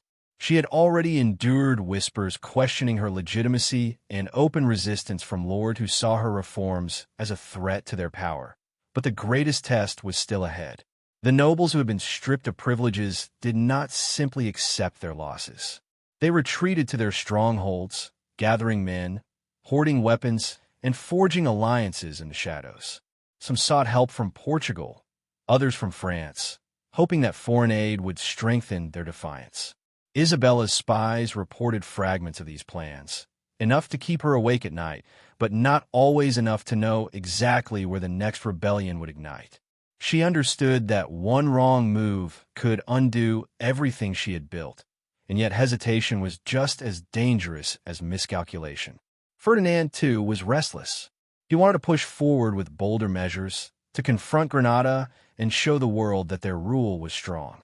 But Isabella, ever calculating, knew that their enemies within Castile had to be dealt with first. To march against Granada with a divided kingdom was to invite disaster. Their arguments behind closed doors grew sharper.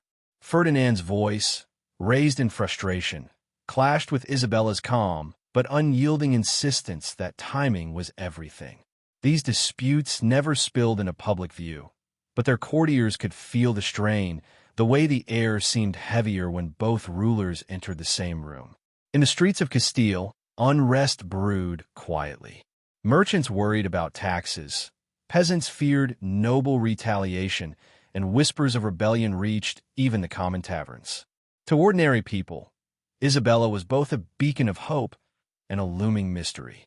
She promised order, and for many that was enough, but they also wondered how far she would go to enforce her vision. Would their queen truly protect them, or would they become collateral in the wars between crown and lords? The uncertainty made every market square and church gathering a place where rumors traveled faster than truth. The pressure mounted further when Granada made bold moves of its own. Raids along the frontier unsettled villages, reminding Castile that the Reconquista was unfinished. Stories of smoke rising from border towns spread quickly, stoking fear and anger. Isabella could feel the people demanding action, demanding vengeance. Yet she knew that a full campaign required unity at home, and unity remained elusive. Each attack from Granada was not only a military provocation, but also a political wound, exposing the cracks in her authority and fueling her enemies' claims that she could not defend her own people. At court, the tension sharpened when a faction of nobles openly questioned Ferdinand's role in governance. They accused him of meddling too deeply in Castile's affairs, trying to tilt the balance of power toward Aragon. Some went further, suggesting Isabella was being manipulated by her husband, that she had become a queen in name only. These accusations cut deep, not because they were true, but because they threatened to weaken the image of unity she and Ferdinand worked so hard to maintain. She could not allow such doubts to spread unchecked, but striking back too harshly risked igniting open rebellion. Every choice seemed to carry both danger and necessity. The climax drew nearer when news arrived of a plot more dangerous than any before. A group of discontented nobles, angered by Isabella's reforms and emboldened by foreign whispers, began coordinating in secret to overthrow her authority entirely. Their plan was not just to resist her, but to replace her. Some even looked to rival claimants to the throne, others to Portugal for a puppet monarch they could control. For Isabella, this was no longer about restoring balance. It was about survival. If they succeeded, everything she had built would collapse, and the dream of a unified Spain would vanish. The queen's inner circle became a war council. Advisors urged her to strike quickly, to show the nobles that rebellion would not be tolerated. Others counseled patience, warning that if she acted without proof, she would drive even the loyal into fear. Ferdinand pushed for decisive military action, but Isabella hesitated, knowing the weight of such a choice. To march against her own nobles was to risk civil war, but to do nothing was to invite treachery. She could feel the moment tightening around her, every heartbeat pushing her closer to an irreversible decision. The halls of her palace became a place of silence and suspicion. Servants glanced nervously at one another. Courtiers avoided speaking too loudly, and even her most trusted advisors seemed weighed down by the knowledge that danger was near. Isabella herself walked through those halls with measured steps, her face composed, but inside she could feel the storm pressing closer. Nights brought little rest. Letters arrived by candlelight, carrying warnings, updates, and half-truths. Each sealed message could hold salvation or disaster. In those days, she began to appear more frequently in public, standing before her people with calm words and steady eyes. She spoke of duty, of faith, of the divine right to rule. Her speeches carried a tone of conviction that masked the turmoil inside her.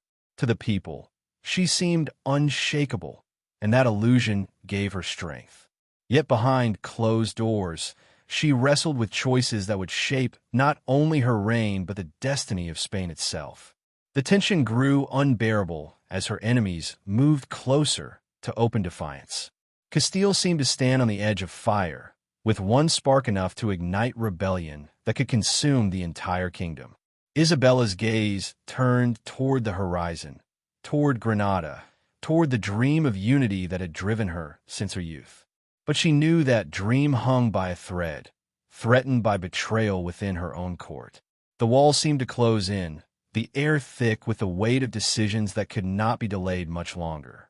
The queen who had fought for her crown, who had endured doubt and defiance, now faced the greatest trial of her reign. She stood poised at the brink of a battle not just for land or title, but for the soul of Castile. The nobles waited, Granada watched, Ferdinand pressed, and Europe leaned closer to see whether she would rise or fall.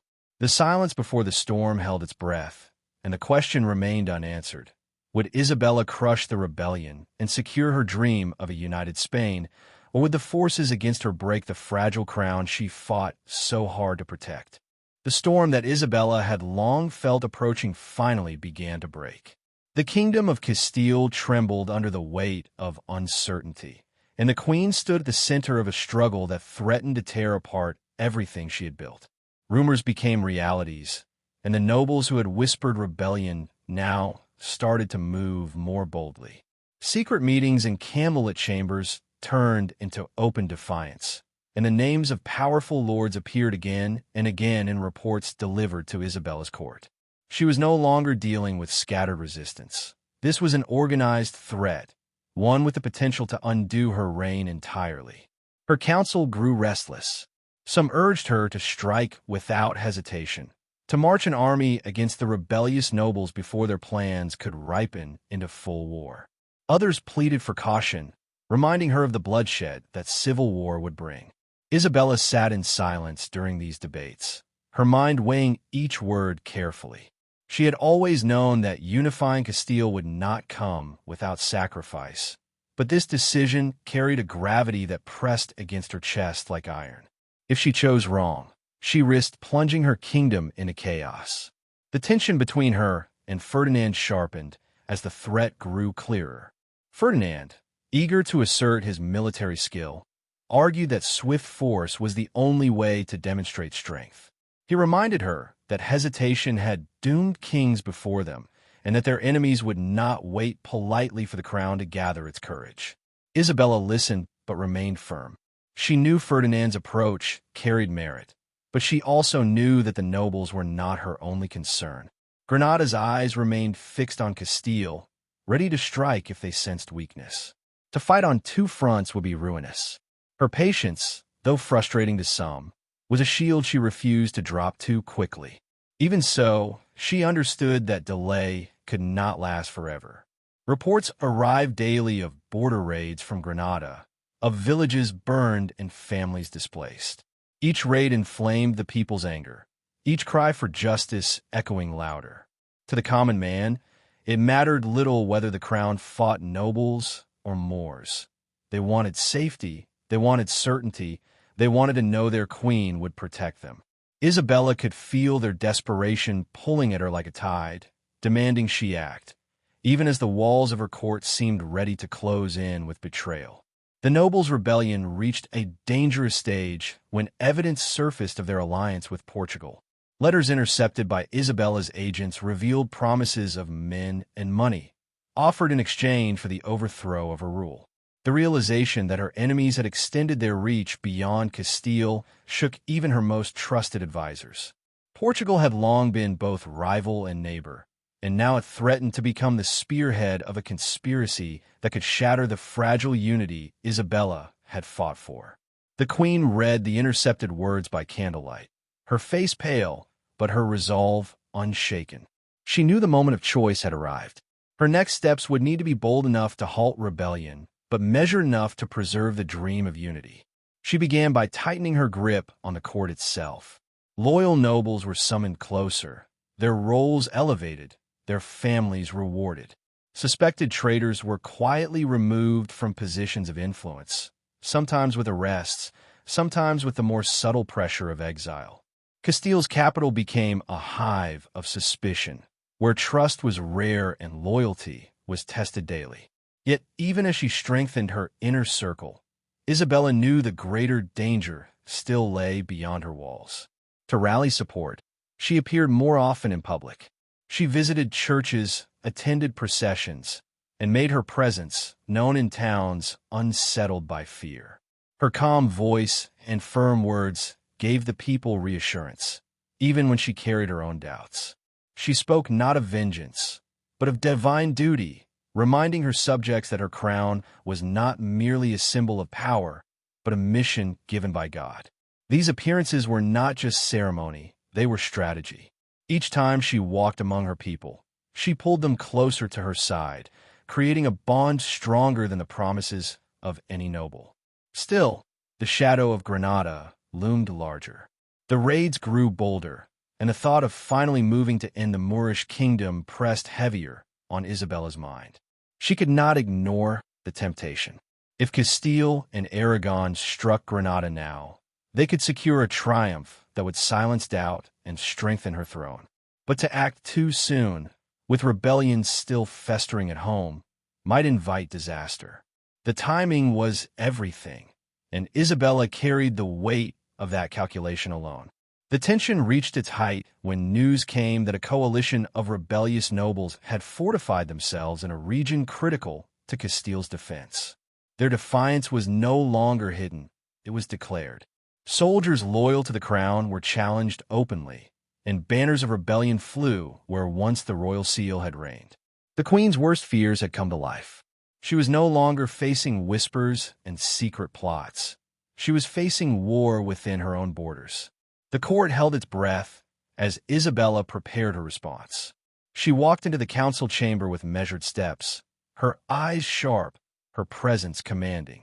The lords and advisers gathered their rows as she entered, waiting for her word. For a long moment she remained silent, her gaze moving across the room, taking in every face, loyal and disloyal alike. Then, with a steady voice, she declared that Castile would no longer bow to those who sought to fracture it. The crown would act, and it would act decisively. Her words carried through the halls and into the streets, reaching every ear. To some, it was a promise of justice. To others, a warning of destruction. The nobles who had doubted her strength now understood she would not bend. Yet even as her army began to gather, Isabella knew the greater storm was still forming. Granada waited beyond the horizon. Portugal schemed in the shadows, and Ferdinand's ambition pressed against her patience. The path forward promised not peace, but fire.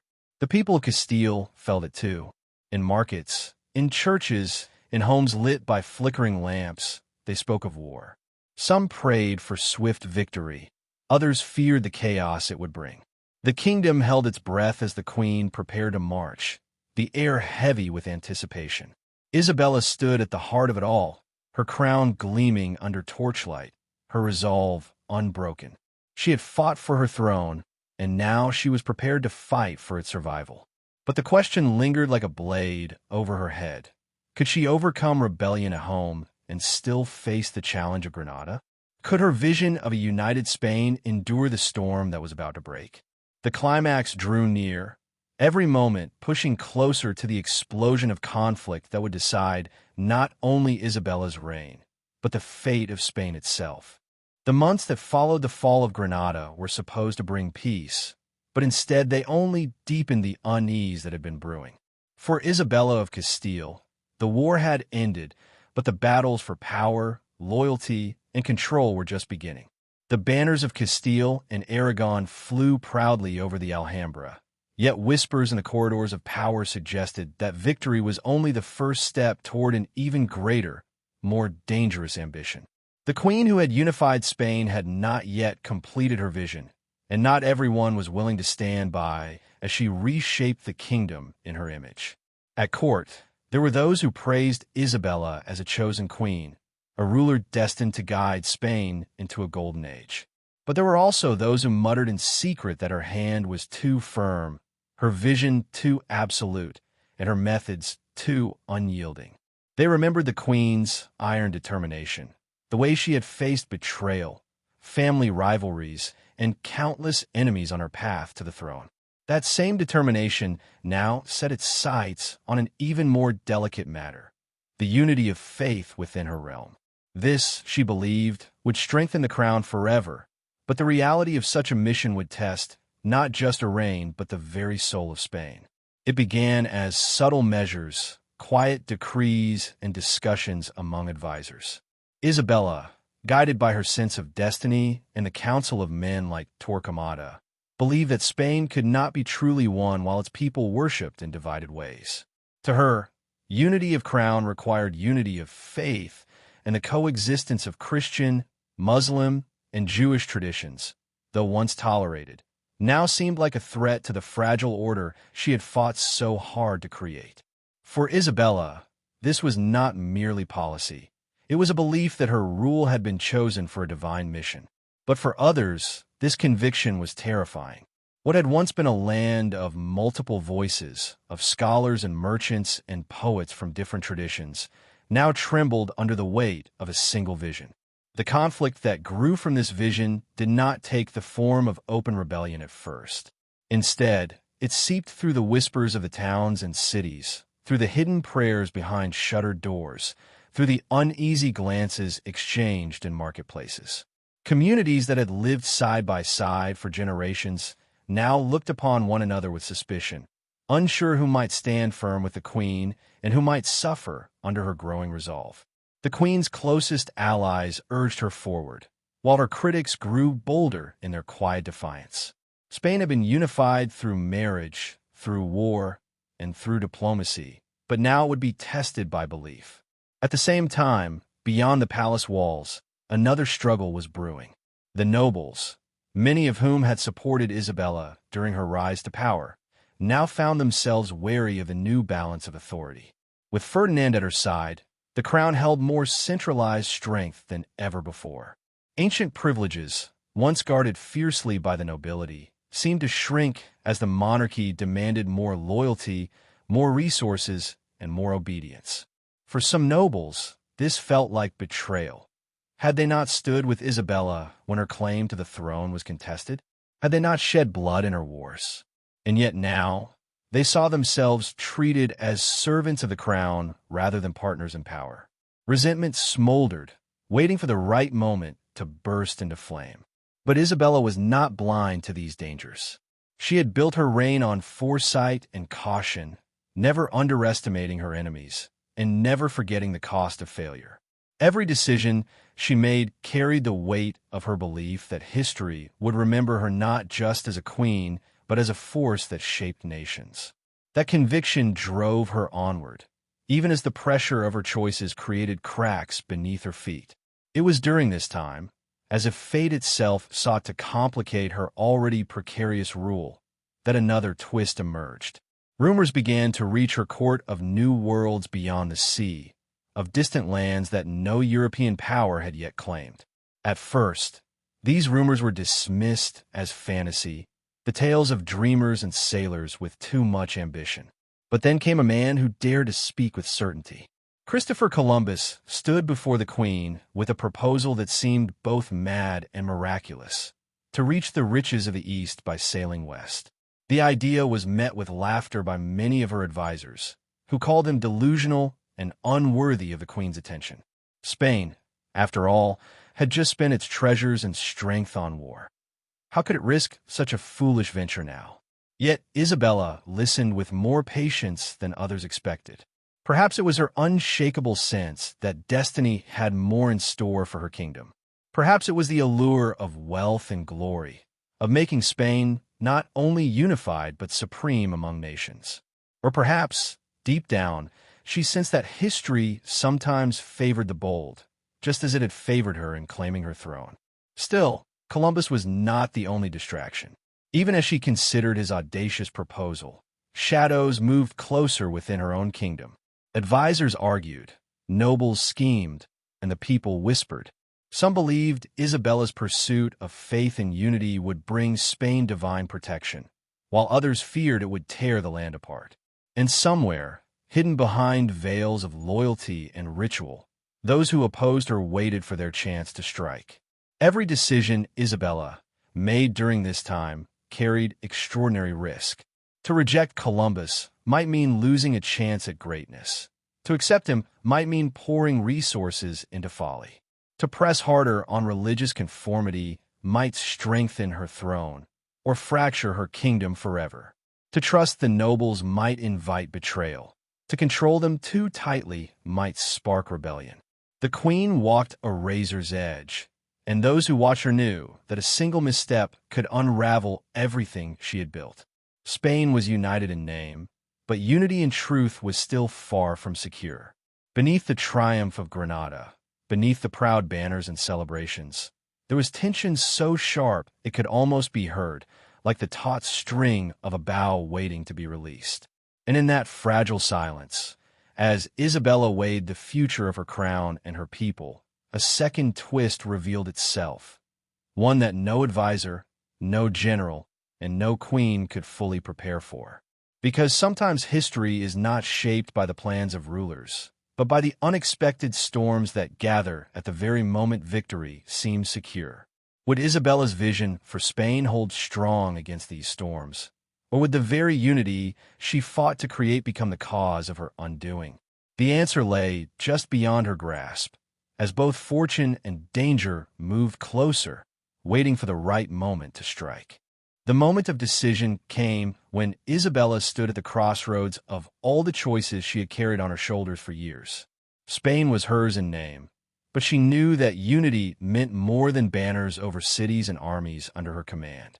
Granada had fallen, but the battle for Spain's soul had only sharpened since that victory. Her resolve to shape her kingdom into one faith, one rule, and one future brought her to the heart of the conflict she could no longer delay. The climax of Isabella's story was not fought on the battlefield, but in the chambers of her court, where every word spoken carried the weight of centuries. The nobles pressed against her, their resentment boiling over into threats and whispers of revolt. They claimed that their ancient rights were being smothered under her rule, that Castile and Aragon's proud houses were being swallowed by a crown that no longer needed them. At the same time, voices of the clergy pushed her toward harsher policies of faith, urging her to act with decisiveness, to prove that her crown was not only political but spiritual. And then there was Columbus, waiting at the edge of it all with his dream of sailing west, a vision that seemed both dangerous and miraculous. It was as if history had conspired to test her all at once, to push her into a storm so violent that no ruler could escape without scars. Isabella faced every demand with the same quiet strength that had carried her from the uncertainties of her youth to the throne of a united Spain. She reminded the nobles that without her, their enemies would have swallowed them long ago. She reminded the clergy that faith could not flourish without the strength of the crown to protect it. And she reminded herself that destiny demanded boldness, even when the world called it folly. In the end, Isabella chose to embrace it all. She issued decrees that redefined the place of faith within Spain, measures that would mark her reign forever, uniting her kingdom under one religion, but leaving behind a trail of sorrow and division for those who could not stay. She accepted Columbus's daring proposal, against the warnings of her closest advisors, signing her name to the voyage that would carry Spain's flag into lands unknown. And she broke the nobles' resistance with both firmness and compromise, granting enough privileges to soothe their pride while tightening the crown's hold over their power. The court erupted with shock. Some believed her measures would save Spain. Others were certain she had doomed it. But Isabella did not waver. She stood as the queen she had always been, unyielding, believing in her own destiny more than the doubts of those around her. Spain was hers now, not as a fractured land of feuding houses and divided faiths, but as a single crown bound by her vision. It seemed, for a brief moment, that Isabella had done the impossible.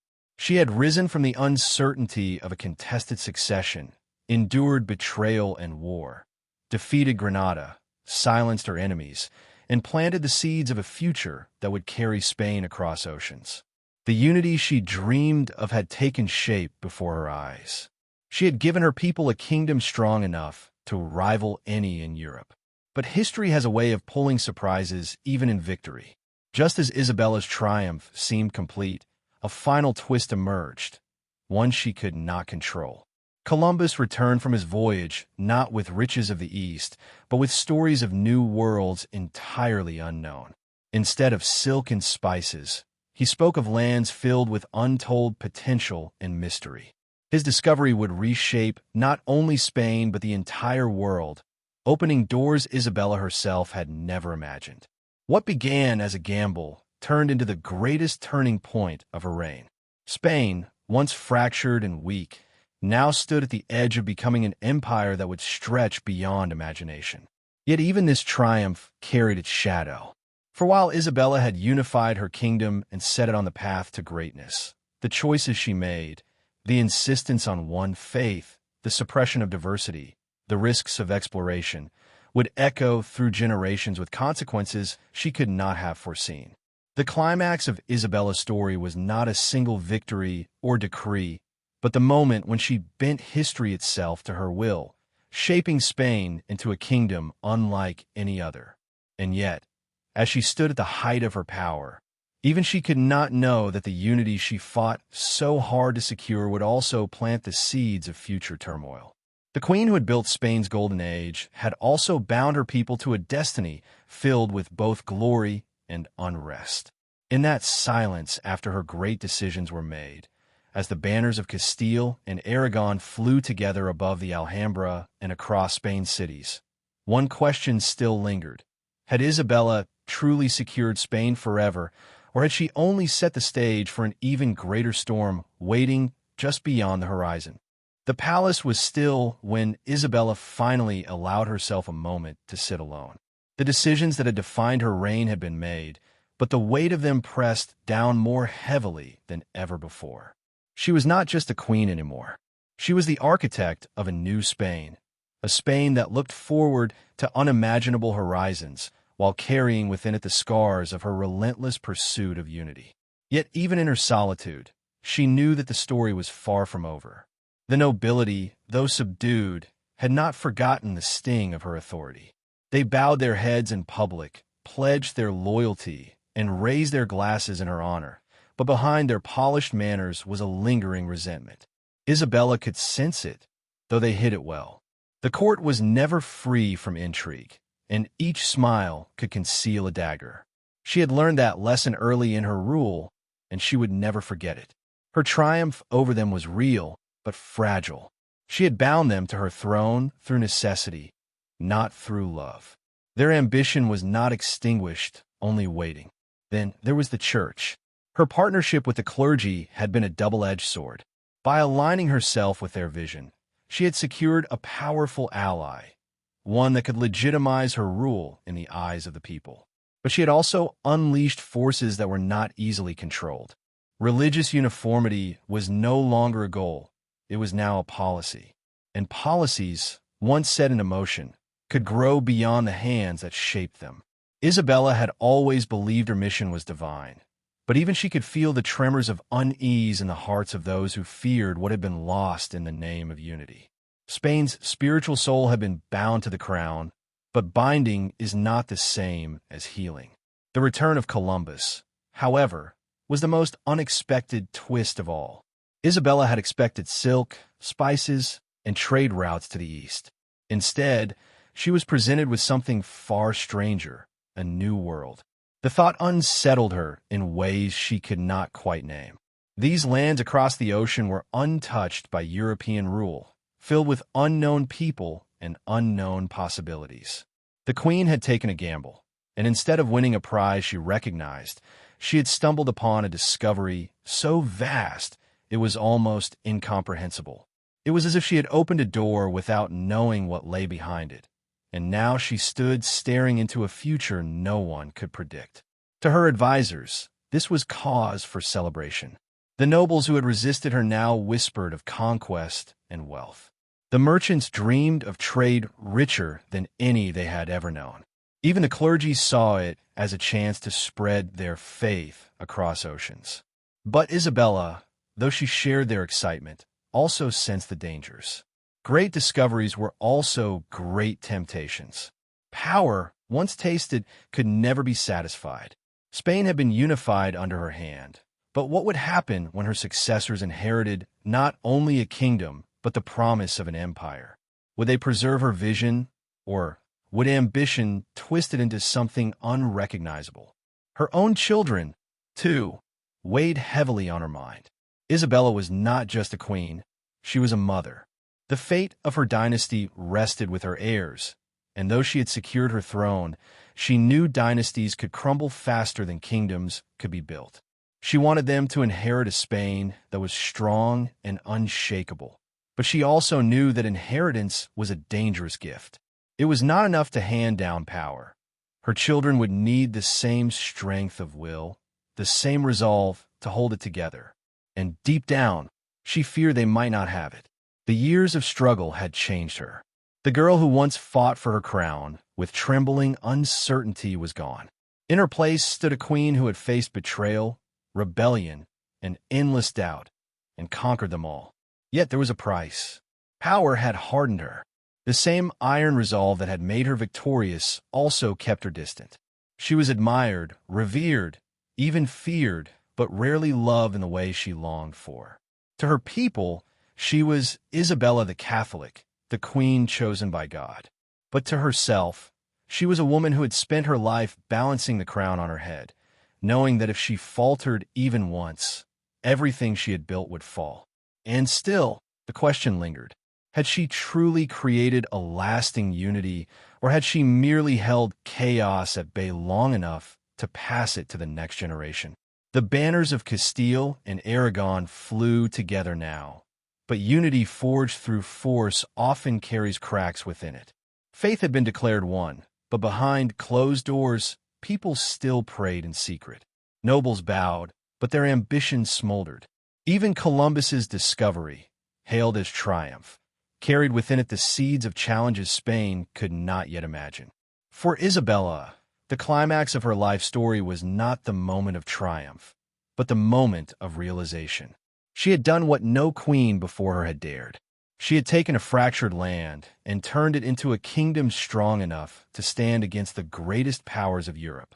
She had risked everything on faith, ambition, and resolve, and she had won. But history does not allow victories without cost. The same choices that lifted Spain to greatness also planted the roots of struggles that would outlive her. In her private reflections, she sometimes wondered what history would remember most. Would she be seen as the queen who gave Spain unity, or the queen who demanded it at too high a price? Would her gamble with Columbus be remembered as her boldest triumph, or as the moment she unleashed forces even she could not control? Would her insistence on one faith be seen as divine courage or relentless severity? She could not know. All she could do was trust that the hand of destiny, which had guided her from the start, would guide Spain long after she was gone. And so Isabella of Castile, the ruthless queen who unified Spain, stood at the height of her power. She had resolved the conflicts that once threatened to tear her kingdom apart. But her story ended not with a neat conclusion, but with a final twist. For her triumph was not a peaceful ending. It was the beginning of something far larger than she could have imagined. A new world had been opened, an empire was rising, and the future of Spain was no longer confined to its borders. Her reign closed one chapter of history, but opened another so vast and uncertain that even Isabella, with all her strength and foresight, could not grasp where it would lead. She had unified a kingdom, but in doing so, she had set Spain on a path that would test every generation to come. And that is why her legacy still feels alive, not as a finished story, but as a question echoing through time. The echoes of Isabella's reign carried long after her greatest decisions had been made. The fall of Granada, the signing of Columbus's voyage, the decree of religious unity. These were not simply choices of a queen, but turning points that would alter the course of nations. As she grew older, Isabella could feel the weight of what she had built pressing on her more than ever.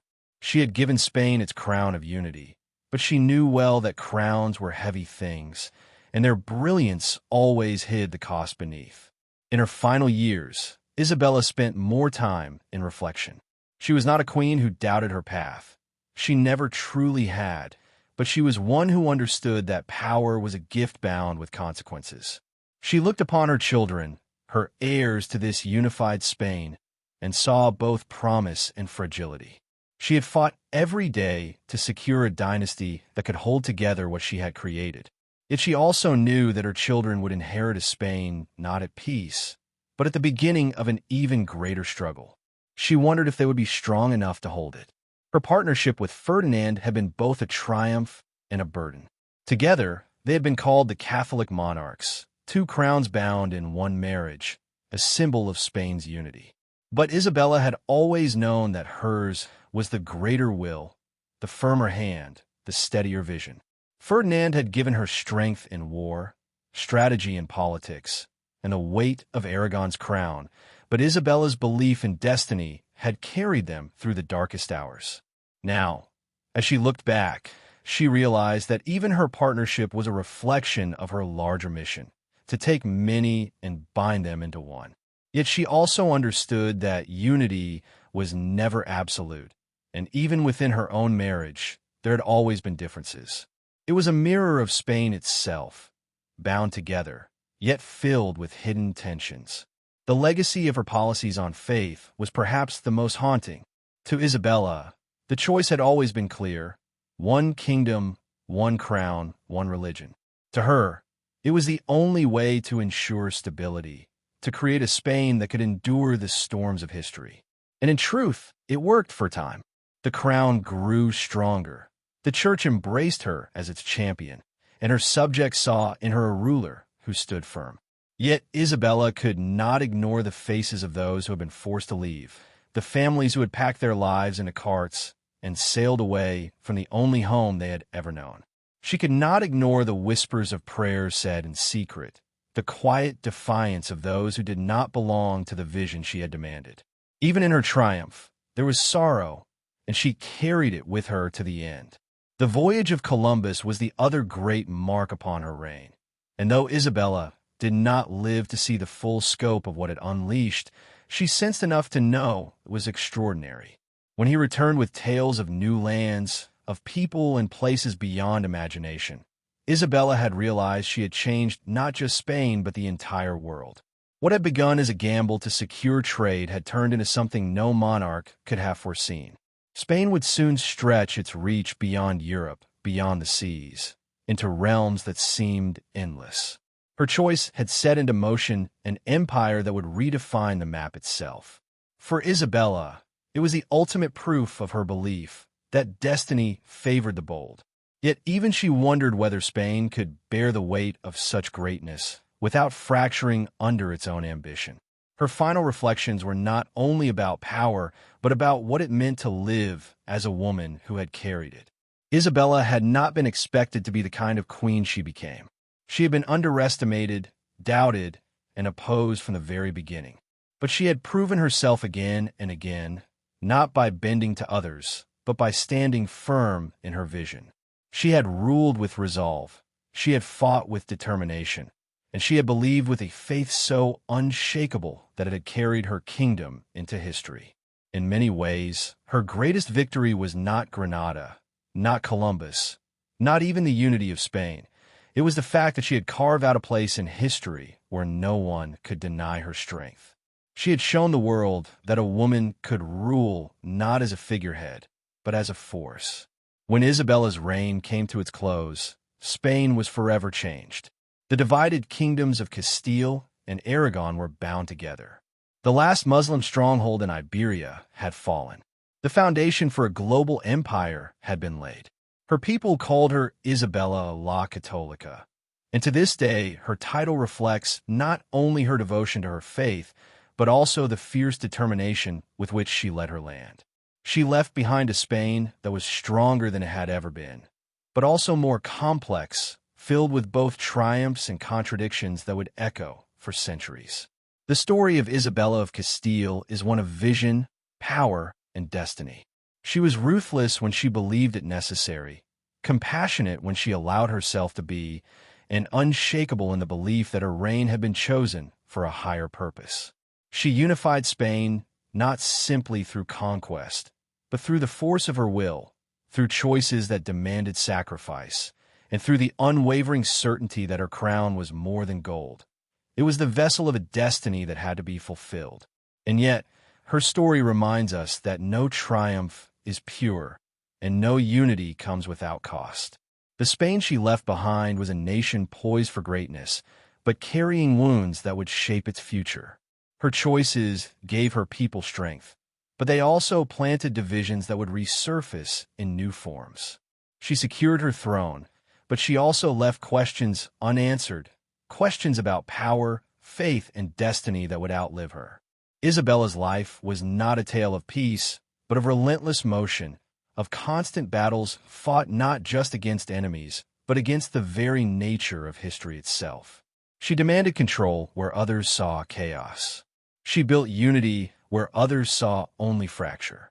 And she carried the crown with a determination that made her unforgettable. As the banners of Castile and Aragon flew together, as ships bearing Spain's flag sailed into seas no one had charted, Isabella's story closed not with quiet, but with the thunder of history moving forward. She had unified Spain, but her legacy was greater still. She had pushed her kingdom into the center of the world stage, where it would shine, stumble, and struggle for centuries to come. And so the story of Isabella of Castile, the ruthless queen who unified Spain, ends not as a tale neatly resolved, but as one that still lingers in the air of history. Her name lives on because she dared to do what others thought impossible. She dared to shape her destiny, and in doing so, she shaped the destiny of a nation. Her life leaves us with a reminder that unity, ambition, and faith are powerful forces, but they are never simple. They demand sacrifice, they carry contradictions, and they echo long after the crown has passed to another head. Isabella's reign was not perfect, but it was unforgettable, and it changed Spain forever. And that is why, even centuries later, her story still captures us, not only as history, but as a living question about power, destiny, and the human will to carve meaning from the chaos of the world.